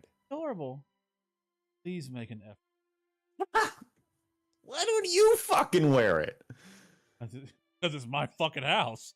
Yeah, fair enough. No, that's fair. Because it's so dark, there will always exist risk that we might accidentally bump into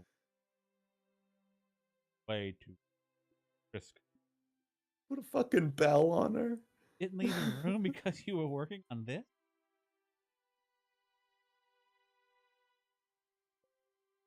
Fucking chilling.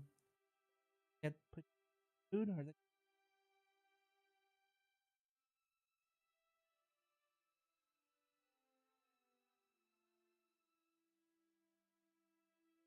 had to know.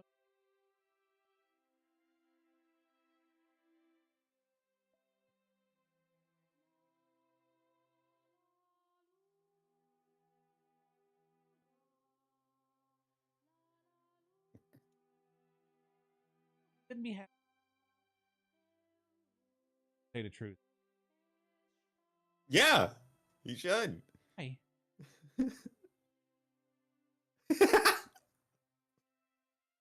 A Not little bit.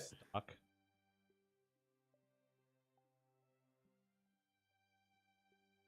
I mean, cows get them too. Much.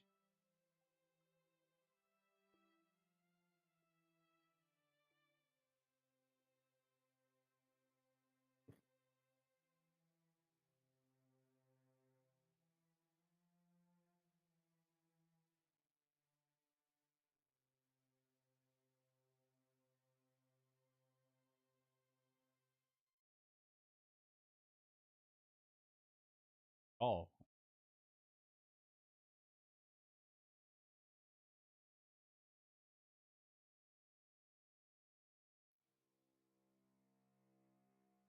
putting them all.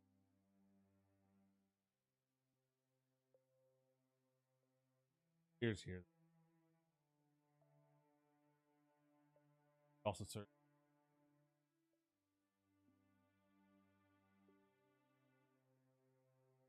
That's No, what pulled her in. no. It's just because I had the wrong impression. Number of things.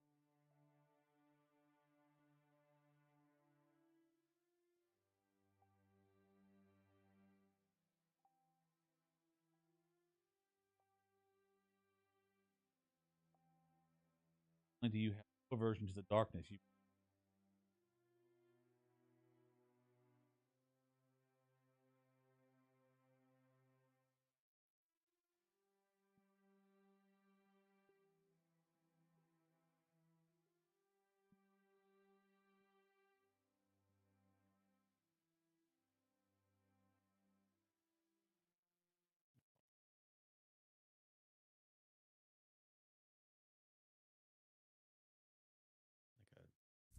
It looked like a raster fuck up or something. ooh, is this?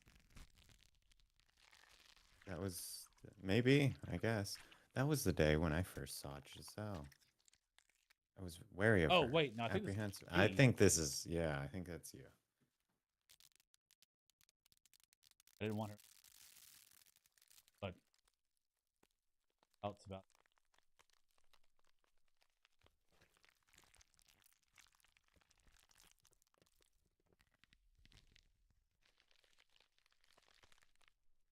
Well, then it. Mm-hmm.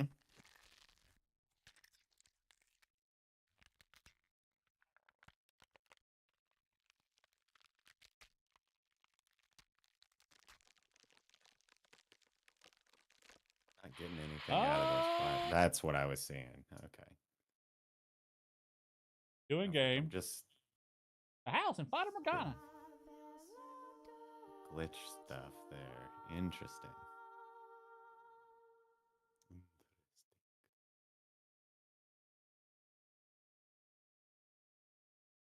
There's the maid.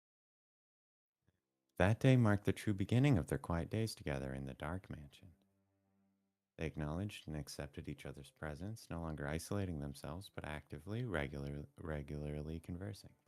As mundane as it might seem, it was something they had been unable to attain until then. Nevertheless, they were still somewhat fumbling around in the dark with one another, drawing closer and pushing away again. Michelle, in his own ungraceful way, was beginning to open himself up to the things she said, and the white haired girl was beginning to smile with greater frequency. They had taken to dining together, and her wish of learning to read was being granted. He taught her in the feeble light of a candle placed on the table, the two sitting across from one another. Though Michel seemed to be well educated, he had not been instructed in the art of teaching, so he found the process quite grueling. But to the white haired girl, the longer it took, the better. Her primary objective was, after all, to spend time with him. The days passed, and eventually she reached the point where her comprehension was adequate enough without assistance. Her next request, then, was for them to read through a book together.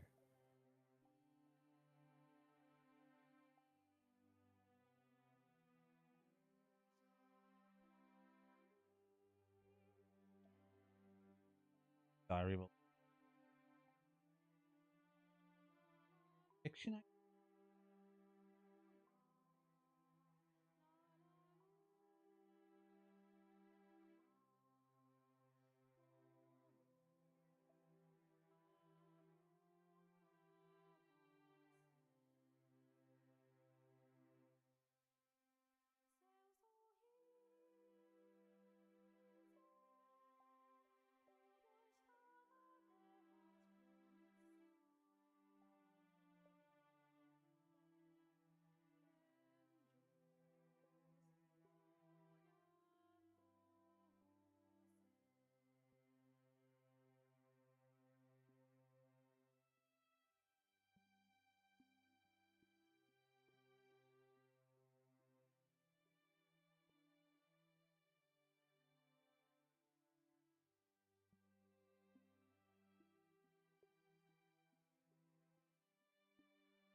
Enjoy it.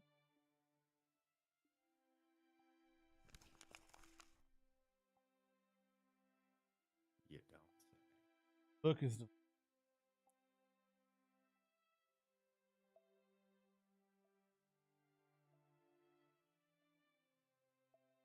The two of them were looking down at a simple, undecorated volume. As the white haired girl had said, it seemed to be a collection of local legends passed down generation to generation. They sat across from one another at the table, her turning the pages and Michelle simply watching so as not to brush against her.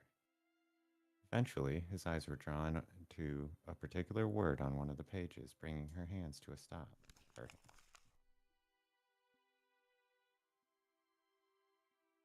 That chapter detailed the story of a witch, or more precisely, said witch's curse. The story went something like this. Dun dun dun. There was there once was a witch, skilled in the dark arts. She lived a meager but peaceful life alongside the other villagers even. But then a long, long drought struck the village, which the people blamed on the witch. The witch was sentenced to death, and the fire blazed around her. And as the fire blazed around her, smoke rose high into the air. The smoke soon became rain clouds, blessing the village with an end to the drought. The crops were revitalized, and the villagers fancied themselves heroes. However, the rain also brought madness upon the people. Though the earth below them was lush and fertile, the villagers were losing their minds, and they eventually began to take each other's lives. The witch still lived on in the form of a curse. Many fell victim to the witch's curse. Though it did not only take, it also fulfilled people's desires. The villagers had gone mad, but their wish for freedom from the drought had been granted. Thus, the legend had been passed down as follows. The witch will grant your wish in exchange for a great sacrifice. As smoke in the sky, she watches down upon us from above. To reach the witch, climb for the heavens. But know that road is a road to destruction. Interesting. That observation tower.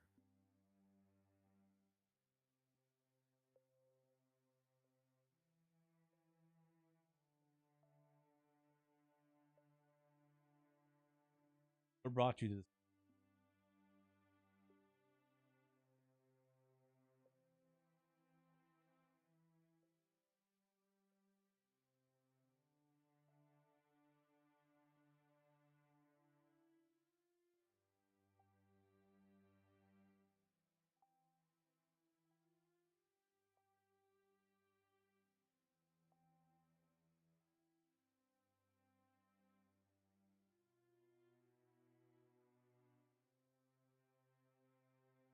Almost certain.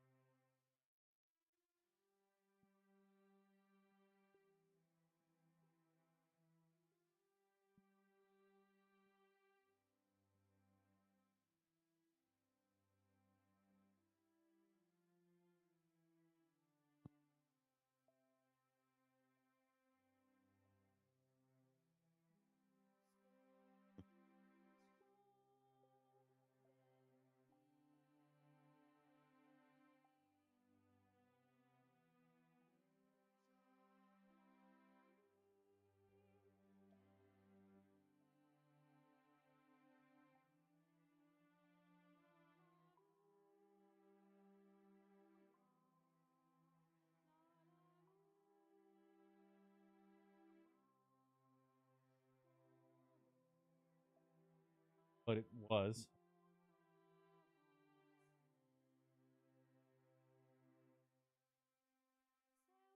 Probably cheaper too.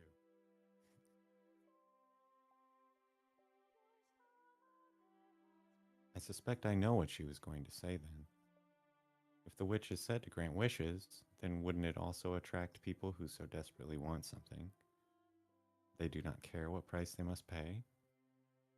And perhaps she was correct. Perhaps there had been those who had come to the mansion chasing after the legend, and perhaps they had encountered Michelle, touched him, and lost their lives. On that day, in the garden, he had said, "Many things are buried here." Perhaps that included such visitors.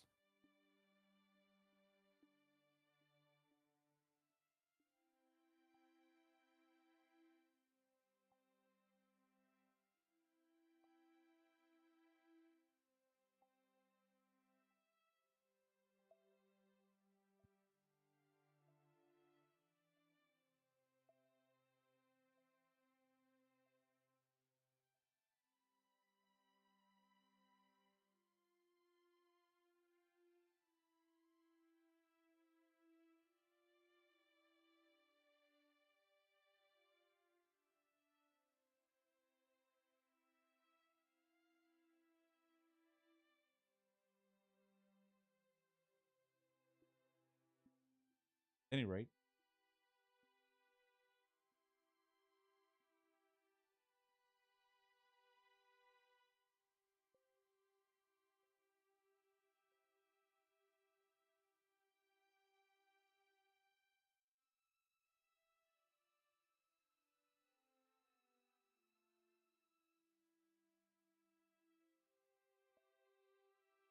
The two of them left the library and made their way to the room with the stained glass window.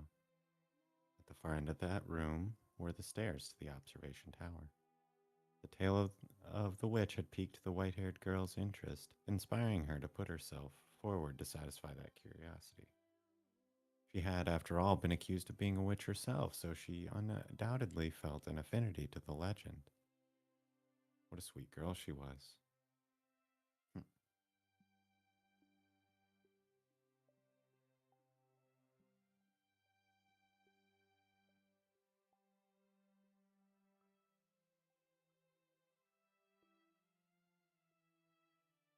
With Michelle in the lead, the two climbed a long, long spiral staircase.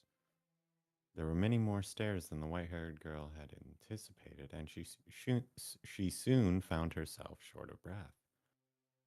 Rectangular windows were carved out of the stone in regular intervals. Peering through one of them, she could see a village in the distance. A pleasantly cool, altitude breeze brushed across her face. After much climbing, they finally arrived at the top, where a door made partially of rotted wood stood. Michelle pulled open the door, revealing a small room with no windows or doors in sight.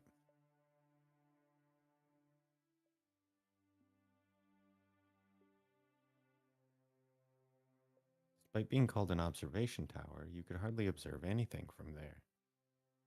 Her face contorted in confusion while the white haired girl threw her gaze around the room, about the room even. Glancing up, she saw only the darkened ceiling. Is he gonna lock her in there? That should be wild. And slightly below it, a single window through which shone a little ray of light. The beam cleaved through the darkness like a sharpened blade of a beautiful sword. The darkness draped over the rest of the room only served to make more impressive that solitary ray of light. It had a magical, fairy tale quality to it. As if being pulled by it, she drew toward the light.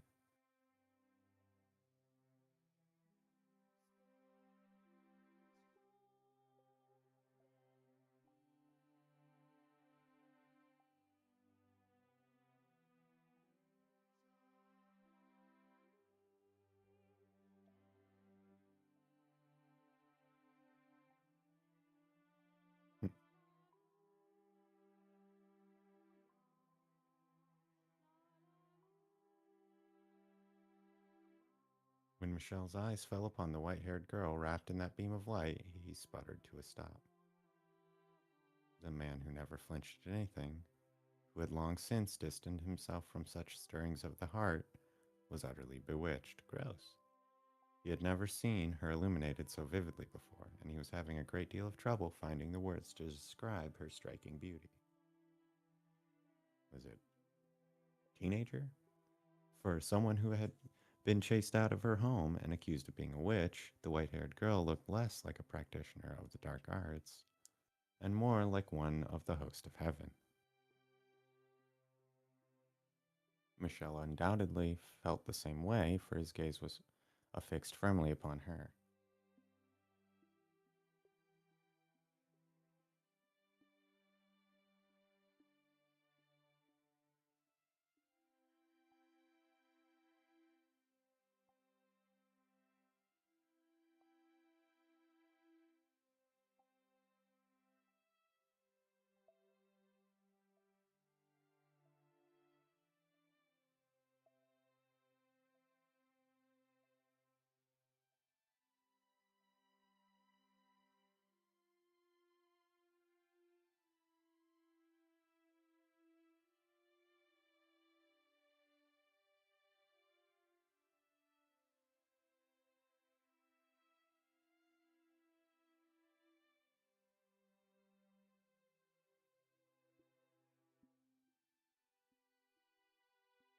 Was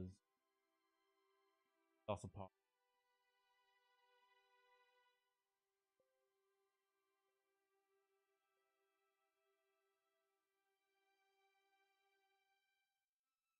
All you want, but my touch kill.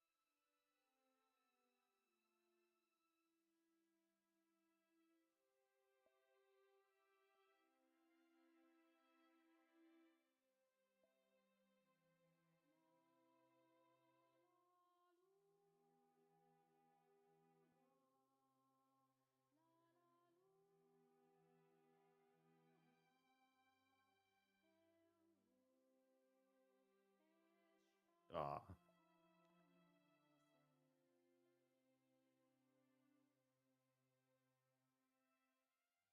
gross, but it's a cute line.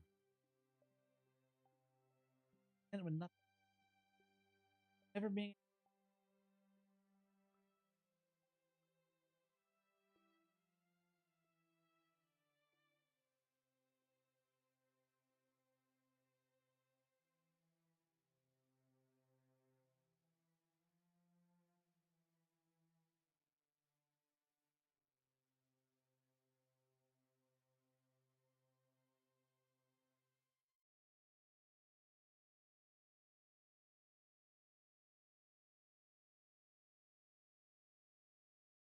Gross. Depending on. Never mind. I'll stop. Yeah, it's not. Your hand out.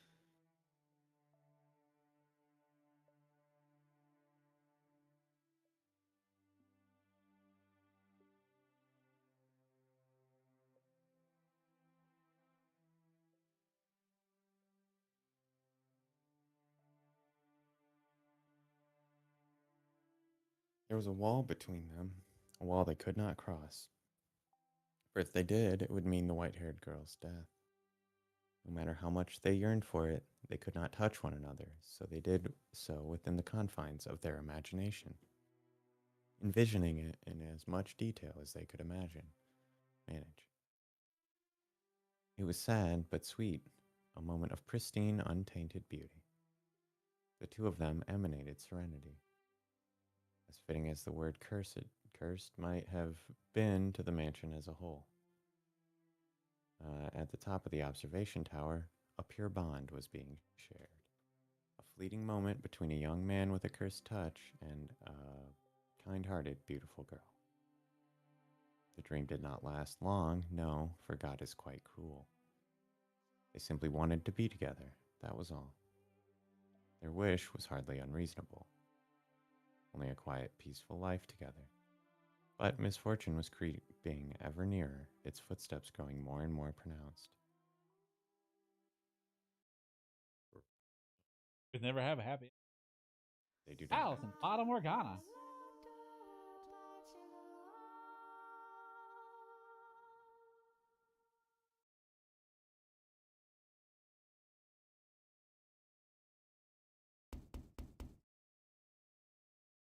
Ruh-roh. The flow of time was hazy within the mansion's walls. They had little way of telling whether it was night or day, preventing them from knowing exactly how much time had passed. The white haired girl made a habit of climbing the observation tower every so often to see whether the sun was up, which allowed her to approximate the time of day. Consequently, when she heard a knock on the door, she was not aware just how deep the night was outside. That forest and beast alike lay quietly at rest.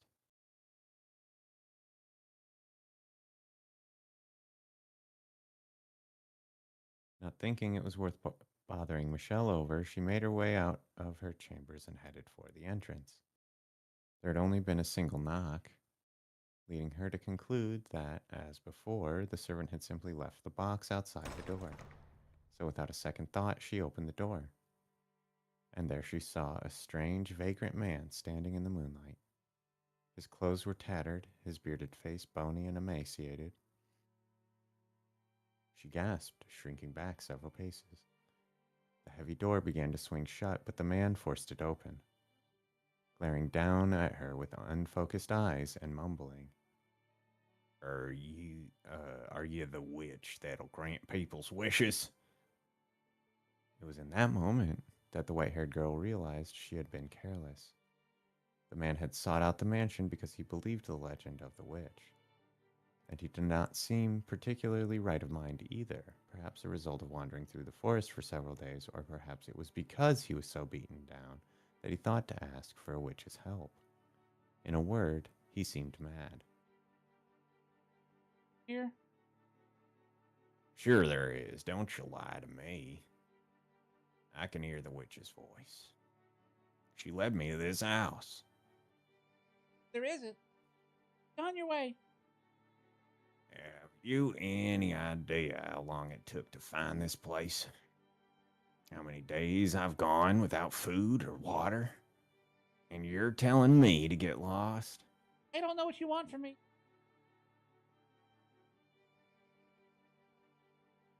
Is there really no witch? No witch here. Nothing but a legend. She does exist, she doesn't live. I see. Then that means you're just an ordinary person.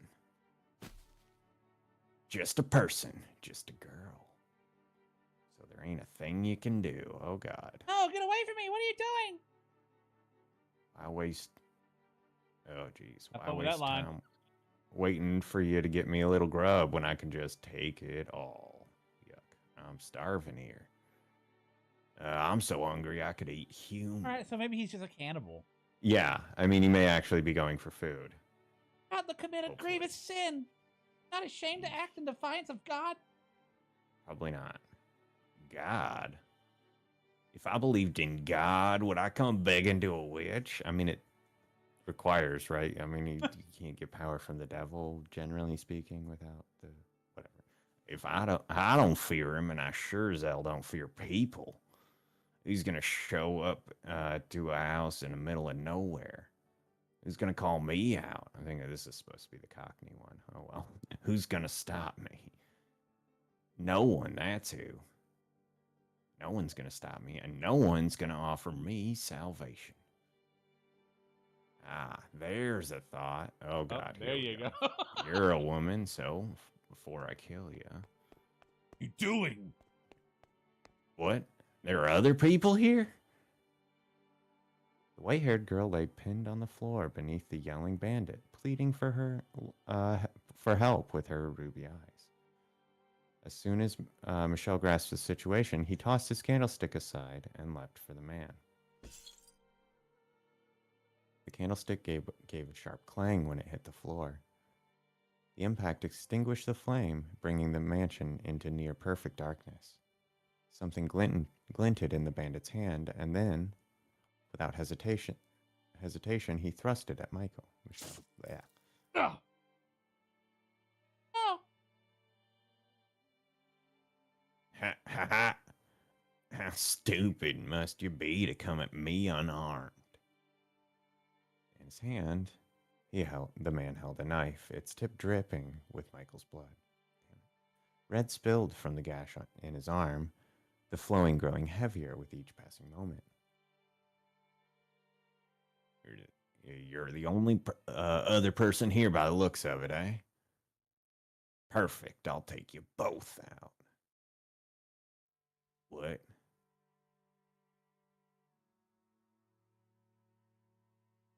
What are you on about? Right, you're No, she said there wasn't a witch. You're messed up in the head, man. Madman, even. Hey, stay the hell back. Take one more step and. Face.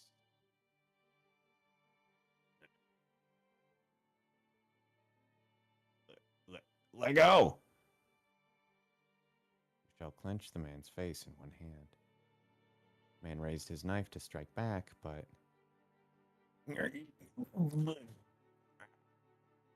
What's happening? The strength drained from his fingers, the knife falling to the floor. The man writhed beneath Michelle's grasp. My face, my face. I can't breathe.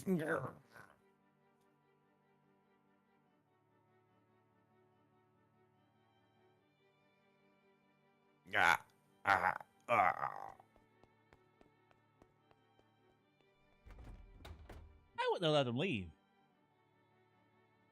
Helpless to fight back, nay, helpless to even consider fighting back, the bandit fled from the mansion in terror. In his wake, only the white-haired girl and a bleeding Michelle remained.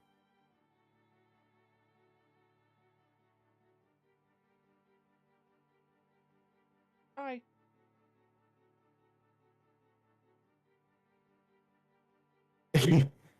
Little bit. Not at all. Liar. My fault anyway. If I hadn't been so careless. Arm, we need wrapped up. Wasn't hardly. No. Real shit.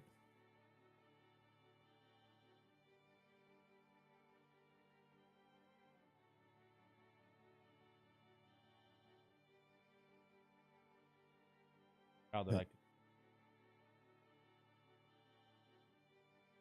I mean, also take a life, but Also protect someone.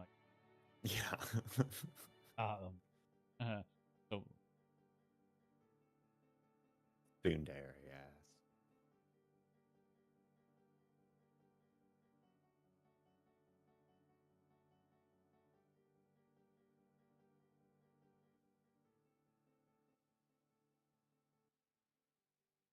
He is the epitome. He's a fucking cactus over here. But had the flame of Michelle's candle not gone out when he threw it to the floor, he would have seen a heartfelt smile on the white-haired girl's face, and she would have seen a flush of red and an awkward smile on Michelle's normally blank face. how did you see it made? He might also have seen a little glimmer on her cheek, where a few Oh drops of his no. blood had landed. But alas, they had no light. Bum, bum, bum! House and Fata Morgana.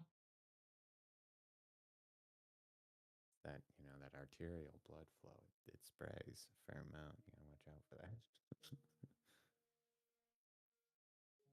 Because you'd have to get really deep into the arm.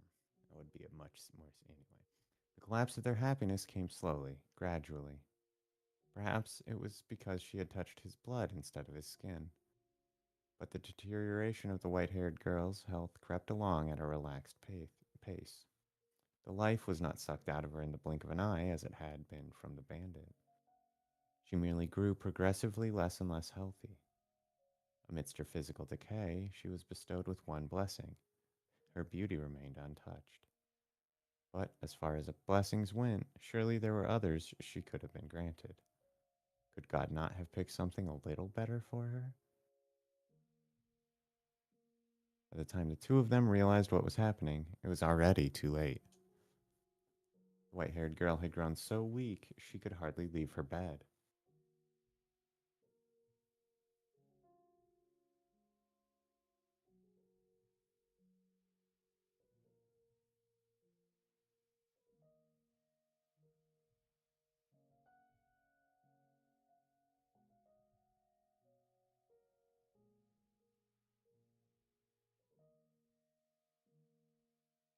Because of this.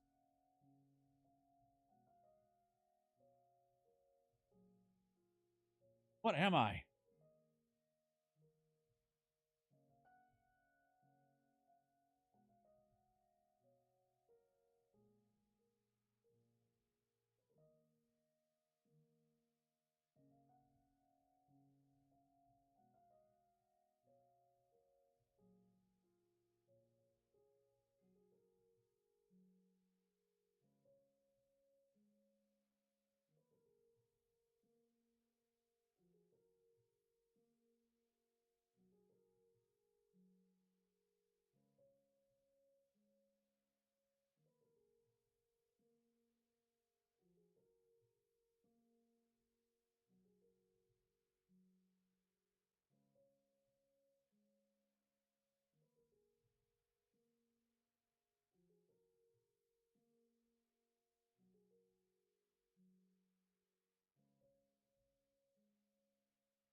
tell what that's supposed to be.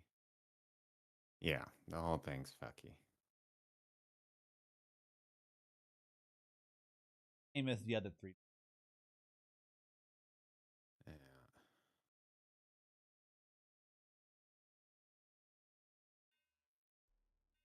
Go ahead. Hear it. Her. On his way back from the washroom several days later, Michael heard muffled voices. Got it? Feeling good.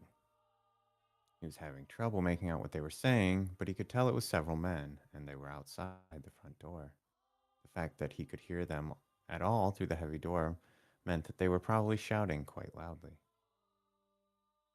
An indescribable sense of uneasiness came over him. Dread. He drew nearer to the door and focused on the voices on the other side. They grew clearer enough for him to make out what the men were saying. Everything's. Go ahead, sorry. Definitely half dead bandits mansion. Listen well. Oh, listen well. No matter what we find in there, we kill it. It could be a child for all I care. That doesn't change anything. Kill the witch. Kill the witch. Kill the witch. Kill the witch. What he heard beyond the door was a group of men shouting for the death of a witch. In that moment, Michel regretted his decision to let the bandit go free and not watch over him until the moment of his demise. I think. Always confirm your kills. He must have made his way down to the village in search of help, where he revealed what he had found at the mansion. But it was too late. Regret would solve nothing. He could neither stop the villagers from raiding the house, nor could he stop the white-haired girl from dying to the effects of his curse. He was helpless to do anything. The gears of his fate had locked him into a path of tragedy and were turning mercilessly onward. The men had begun trying to break down the door with what sounded like a battering ram. While the first strike was not enough to breach the barrier, it was still quite powerful. He was certain it would not hold for long. Michelle's mind raced. Was there anything he could do about this predicament? How could he escape from the corner he had been backed into? Despite possessing inhuman powers, he would be powerless against a full mob of adult men. The villagers almost certainly came armed as well. A weak voice came from behind him. Aghast, he spun around to find the white-haired girl stumbling toward him. She breathed heavily, leaning against columns for support.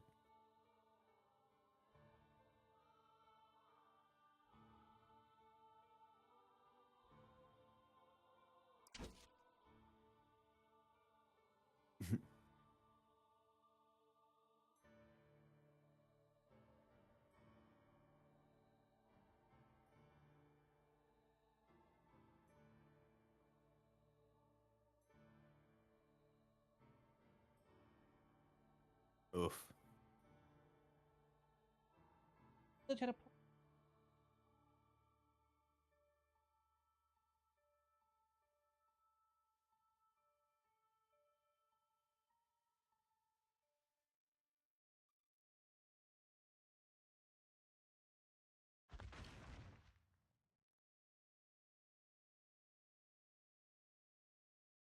And you, I have left.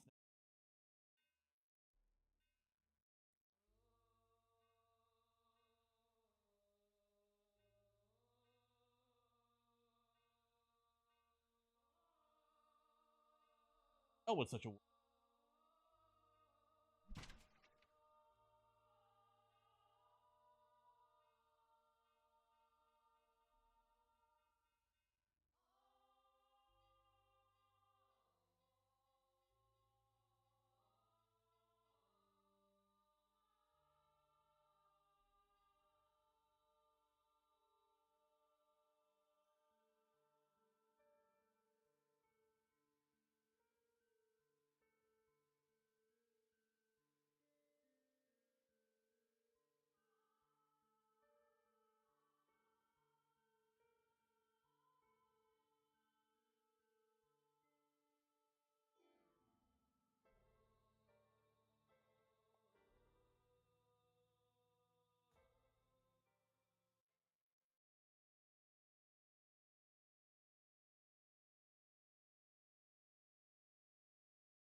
Michelle and the white haired girl chose to spend their final moments at the top of the observation tower.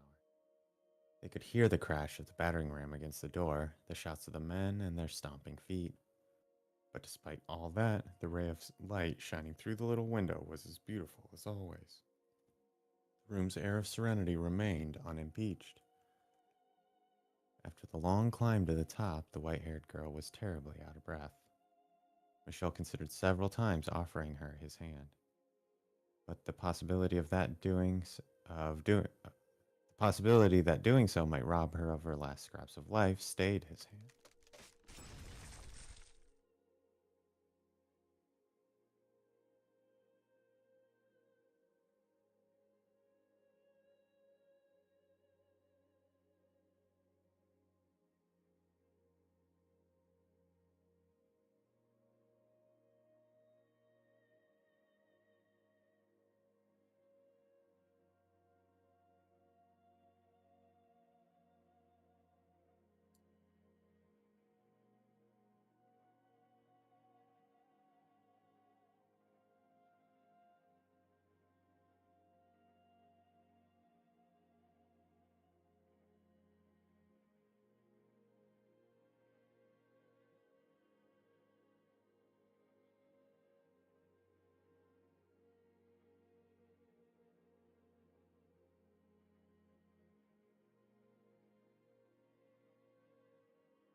Ruh-roh.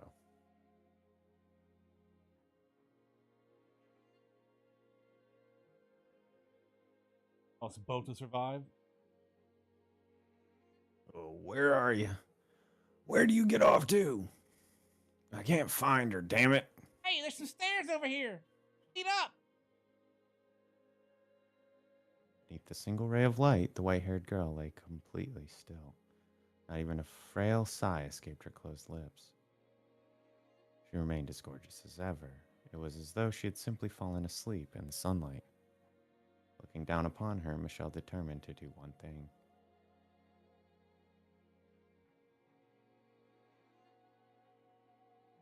He gave a fleeting glance back at her pristine corpse and then opened the door and stepped through it alone. He would protect that room where she lay.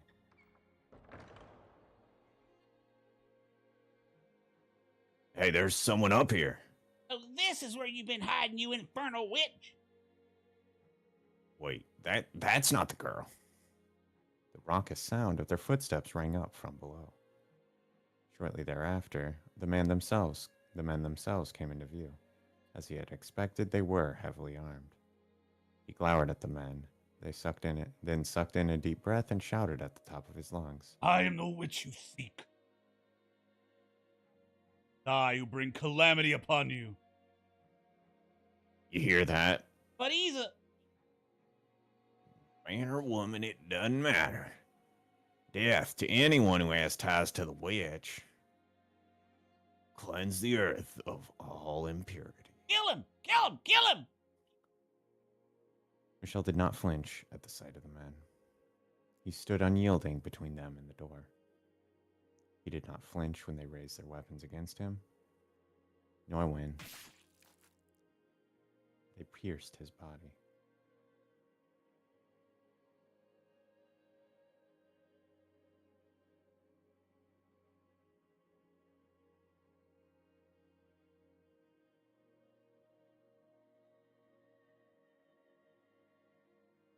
Ah!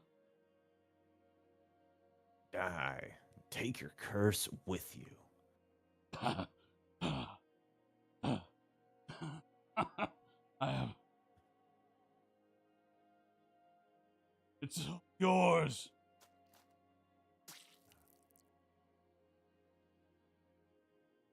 And that...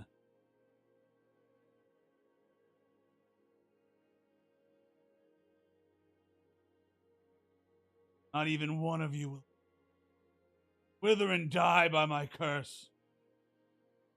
The blood spilling from his skewered body flowed down the stairs, down and down like a little river, soaking the feet of every single man who had stormed the mansion.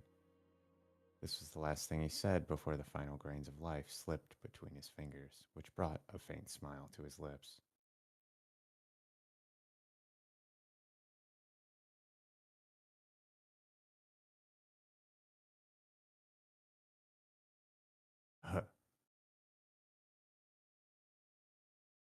Neither of them had expected what happens next, though, for God has a most twisted sense of humor. The white haired girl had not miraculously passed away without being robbed of her beauty. She had rather not passed away at all. Quite cruel of him, was it not?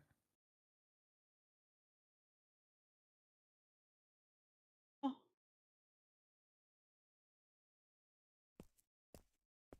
B5 faux fum. Yeah, very much so. For he had allowed her to die. For had he allowed her to die, she would not have been made to witness the scene that awaited her. oh, And I'm sure you know just what it was she laid eyes upon in that moment.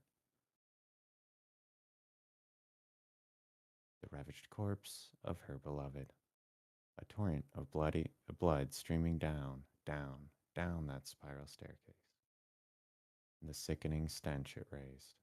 I. And his was not the only body. The villagers who had assaulted the mansion had been subjected to his curse, the life drained from their withered shells. No, why? I'm the only one still. That is a question I cannot answer either. Perhaps his curse did not affect those he loved, as terribly cruel as that might be. I cannot say. Hey, go together. Or without you has no. Had she actually expended her life there in the room at the top of the tower, perhaps this tale could have had a happy ending. Yeah, I guess. As happy as Romeo and Juliet. She would have at least been able to have the man she loved by at her side until her very last moments upon this earth. But that was not what had What transpired. what transpired What had made. happened? Yeah, she had survived, been utterly left alone, left utterly alone. I felt a profound pity for the miserable girl, so I called out to her, the witch, Morgana. Okay, so she is the witch. God damn it. Would you like to see him once more? What?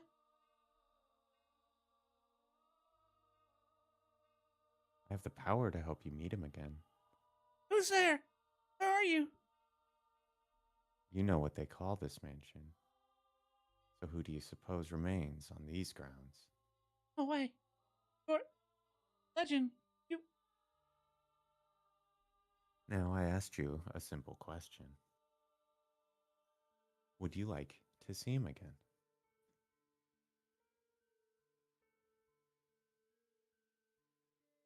Wouldn't ask for her.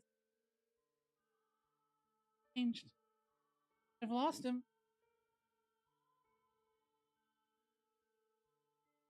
Back to life. Regrettably, I cannot directly meddle with the forces of life and death. However, I can guarantee you this: your reconstruction. Correct. To ensure that that you remain as yourself in future lives and are not reborn as someone else, your body and mind shall be reconstructed, as shall his. If you sincerely wish to reunite with one another, if you genuinely need each other in your lives, you will eventually meet again. All I can promise you is eternal reconstruction. Woof. What you make of it is up to you. You want to see him again, don't you? You want to hear his voice again, don't you? want to feel his hand on your cheek once more, don't you? If that's what you want, then you must remain who you are. If you are simply reborn, that wouldn't be you. So there wouldn't be any point, would there?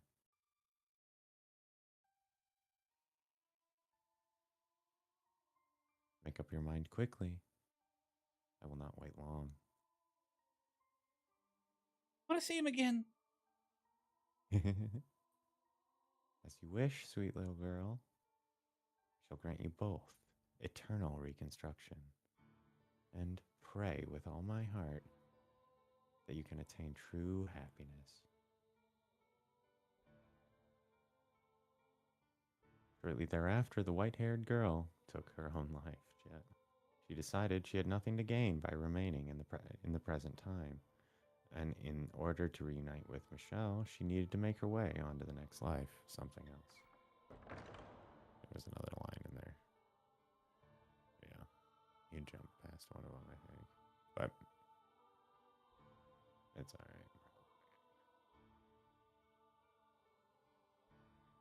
alright. But an unfathomable. And thus the mansion was left bereft of a master, and to travel slowly through the ages until someone came along to give it life once more. There. But an unfathomable amount of time has passed, and the two have still yet to reunite. Have they, master?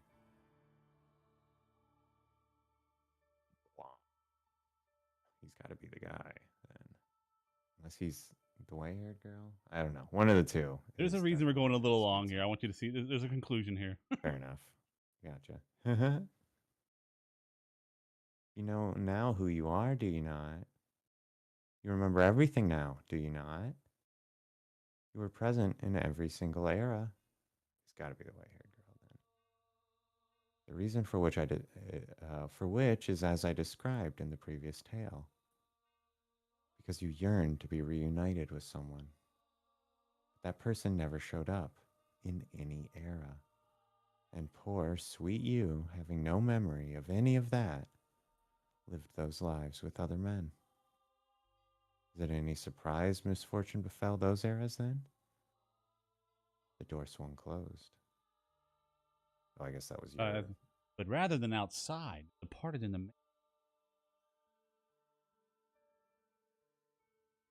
awe-inspiring of light shone not through the wrapped in a. The maid wore a gentle, brittly look straight. It is not your fault misfortune befell you. The only force to blame for that is fate. You were always so kind, so pure of heart. You had boundless trust for others and the goodness of people. You were the very image of all that is right.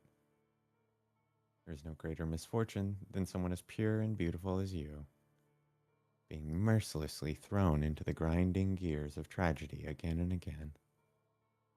I still pity you for everything you had to go through. You poor, poor soul. Wicks. You have a choice. Gotcha. You must be utterly exhausted. Constantly betrayed, the man you were waiting for never appearing. After so long, your spirit worn down to the bone, you lost any and all awareness of who you even were. Who were you hoping to find wandering into this illusory mansion cut off from the real world? You and I are the only ones here. The man you seek is nowhere to be found. Have you still not figured it out? Then allow me to tell you everything. I am the cursed witch Morgana who haunts this mansion. And you are the tragic plaything of fate, the white-haired girl named Giselle. Did my calling you master confuse you? If so, then I apologize. My habit of calling the master or mistress of the house master is quite deeply ingrained. And yes, that means precisely what you think it does. That I have accepted you as my new master. but I wish for you to remain here, to stay with me. So let us put an end to this journey. Do not worry, there is nothing to fear. You're simply going to step outside the river of time. No big deal. Nothing unpleasant will ever happen to you again. I will be here with you for all eternity, and I will give you my utmost care. You will not have to wait for anyone. Forget about him, the man you once sought, and I am sure you shall find happiness. Please, do it for me. I've been waiting for you for so very long. I have wanted nothing more than to see you again. But you are continually stolen away from me, despite my sincerest desires to spend my days with you. Which is why I wanted you to recall everything. For surely you would not willingly repeat the same fate if you knew of all the pain it had caused you to suffer thus far. Spend eternity with me in the gentle embrace of darkness. Maid extend fingers, Ah, she's the dude. She's but her breath Michelle.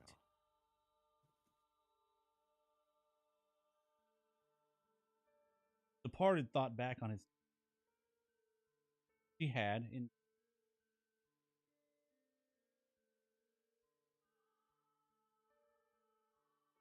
so,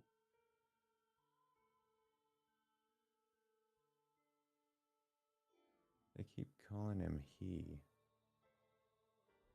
so. Are you Huh. satisfied with the story so far, or do you think there is more? There's still more.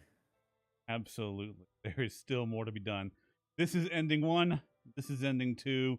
This is let's see the rest of the Oh, gotcha. Okay. something. Not only with the story she had just heard, assuming everything she had said was the truth. Why did he still think? For Giselle, I was, but I mean, white-haired girl was supposed to be I Giselle, think right? I think you should. Okay. Which or not, my mind is made up.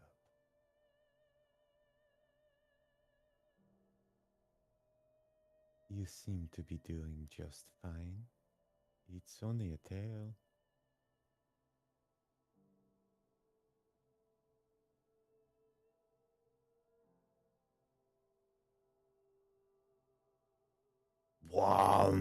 Okay. That's right. Wasn't the white haired, and that wasn't all.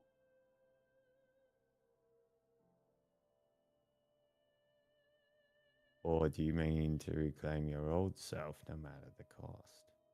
If you do, if you're sincerely prepared to do that, then be wary of the tale that comes next. Told right from the Mm-hmm. Any tragedy that seems too beautiful to be real is precisely that, a fabrication. Bum, bum. It's too pretty of a story, the whole thing. none of his Ah. questions answered. Still didn't know who the painting was, what had taken place, caused the mansion to. Right. Departed didn't even know who he was. There was still more to be done. He had to find the truth. He needed to find someone. That much was certain. But was the story the maid had told whom? Was the story the maid had told him correct? About whom? And if it was,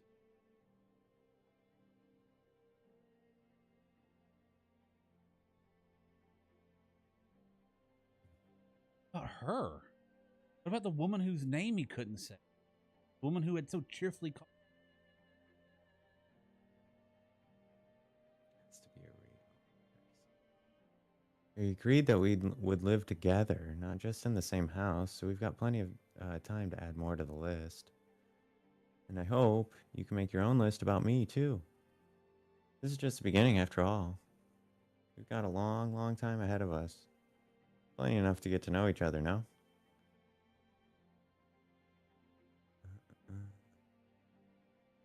Must say her name. He must take her hand. He must make her smile once again. Reclaim your.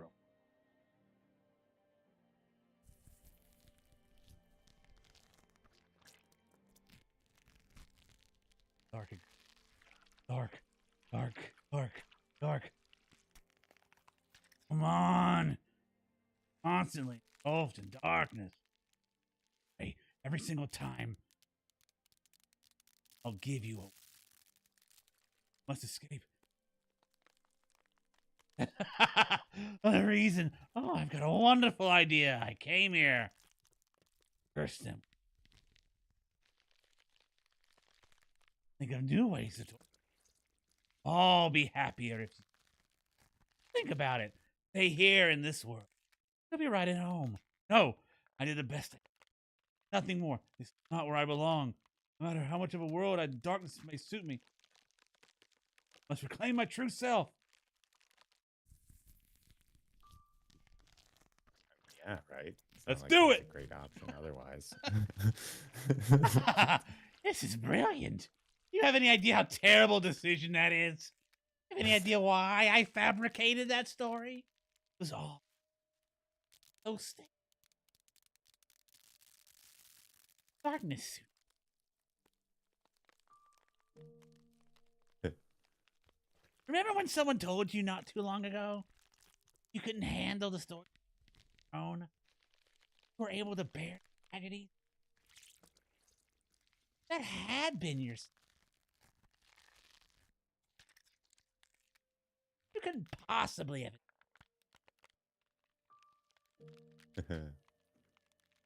But you're a sharp one. You intend to keep those secrets tucked away. You really think I'm going to let you do whatever you try? You're beloved. Every.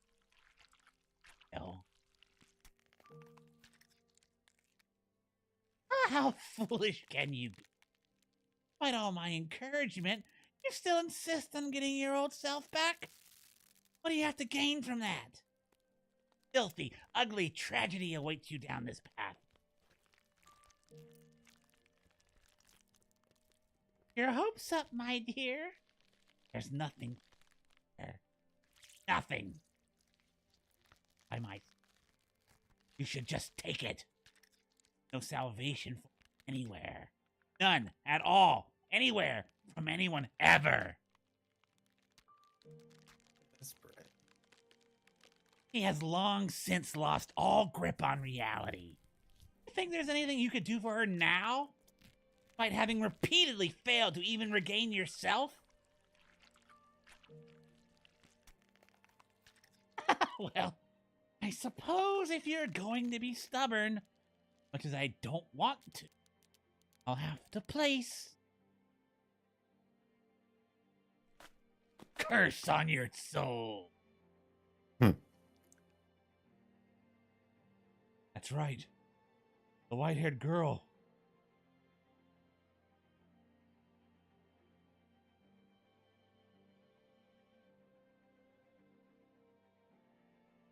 What? Oh, it's okay. All right. I was like, what?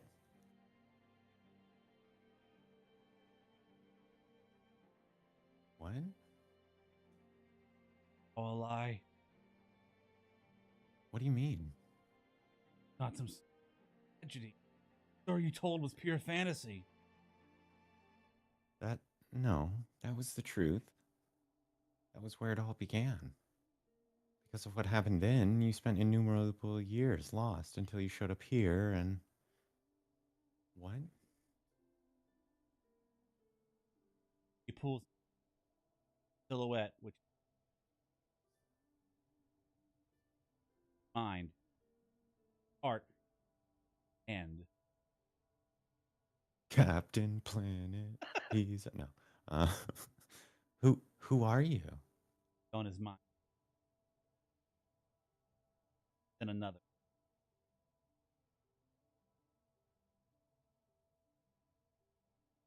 doggy world. Bony thing, long Hmm.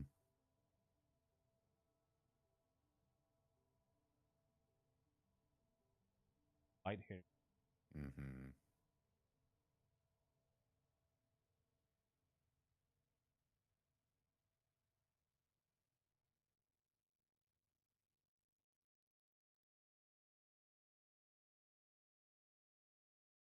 What?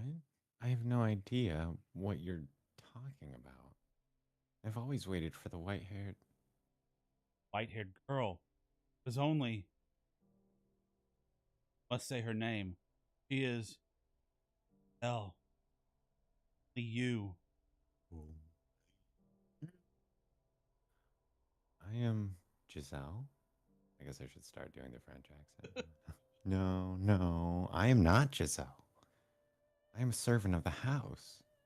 And I am the witch, the cause. Are not a witch. The witch is someone else. What? This that you're much. The witch. Probably.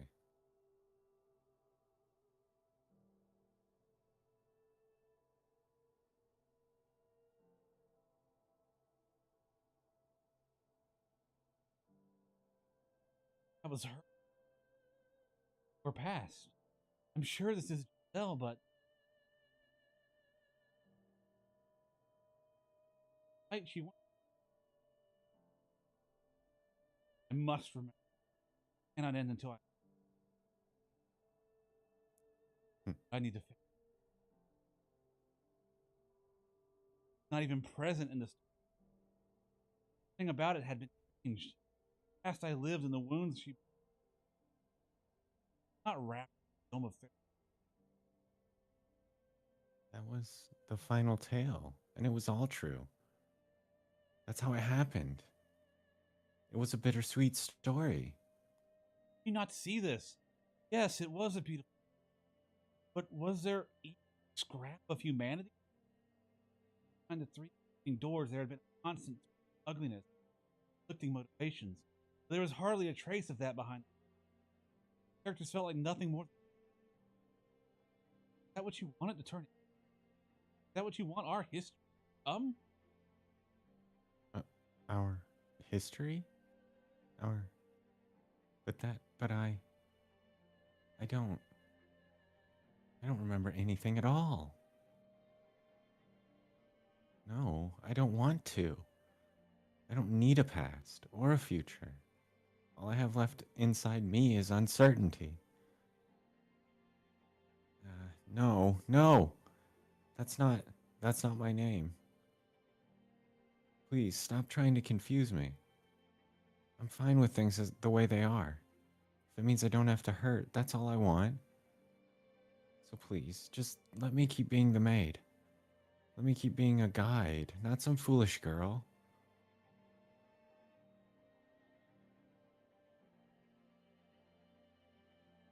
So then,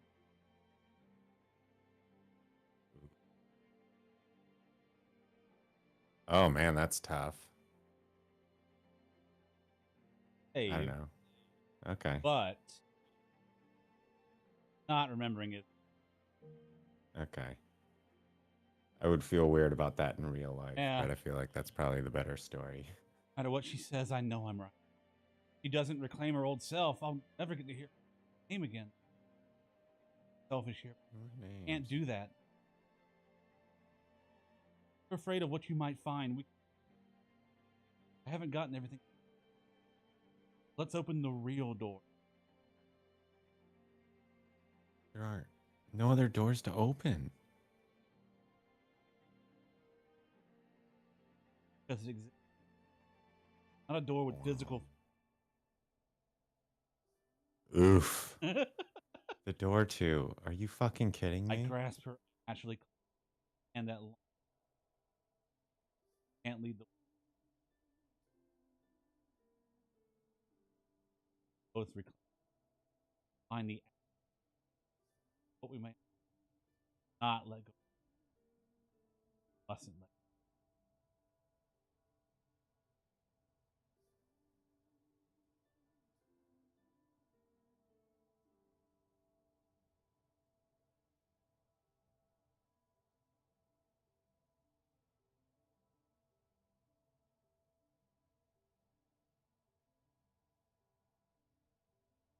Not a sweet.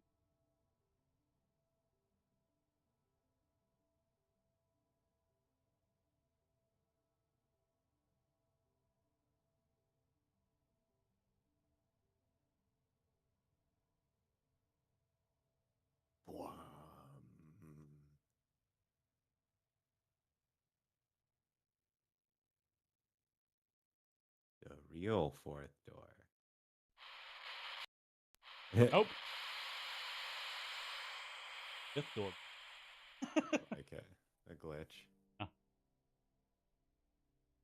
And Yes. For real. Are you wanting to go through this? oh no. Okay. Oh, gotcha.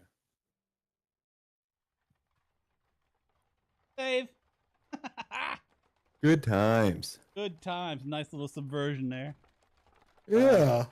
The truth of the maid. Pulling around a whole bunch, but I mean, I was saying that she was the witch. That was where I definitely thought it was. I would not have guessed that she was the white-haired girl. I don't think I remember ever suggesting that. So they got me. I didn't see it coming. That's why I wouldn't. But I was like in the vicinity. I Yeah. feel like When the second episode when we had the scene with the mirror, I was like, oh, he got to do the voice of Giselle because he did the maid. yeah, I'm like yeah. But I couldn't tell you that. I was like, ah. Yeah. I was like, well, the maid's not here, so I guess I'll be the narrator, and you can be Giselle. Oh man. Well, yeah. That fourth door when I first went through. Yeah, I was like something. I was like, why would the maid know all this if she's not here? And then like, So that's not the weirdest for me because like I don't know.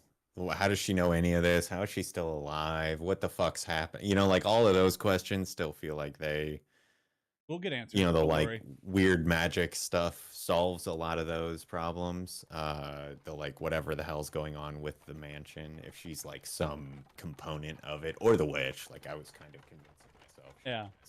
It's like, yeah, she just knows what happens inside of it because she does, and that's the way it works, or Right. whatever. That was kind of the way Well, my the head game was purpose. Oh, I think the game was justifying it. trying to mislead people into thinking. Oh, yeah. into thinking she was.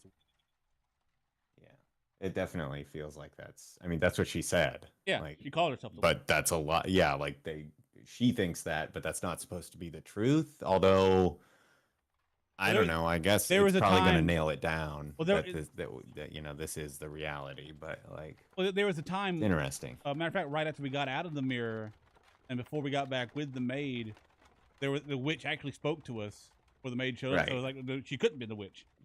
Yeah, that was the point where I was like, oh, okay, there's like a different person there. So I don't know what the witch is, or I don't know what the maid is, but I was still kind of telling myself like, okay, whatever. But like, yeah, I don't know that I ever would have landed on, you know, she must be the maid. But it does bear, you know, it brings up some interesting questions because there's some interplay between the maid and the white-haired girl intermittently in some of the older stories, and it's like, what the fuck was happening there? Oh, don't like, worry. Were any of those stories true, or any of this stuff? Yeah, you will get your answers. I promise. So I am still curious about what's heading out, or you know what's coming. We've up. only begun to scratch at the surface of this story. Interesting. But anyway, that's where we're going to stop it tonight. It's a good stopping point of a chapter. And we have bypassed 3 endings so far. I've actually personally never seen those endings, so I don't know what are in them. But I kept going. And if you want to keep, you can tune in every Monday.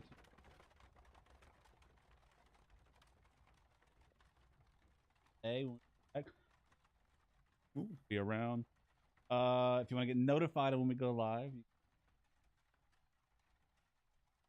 Discord down below. Chat with us. Also a link or Patreon.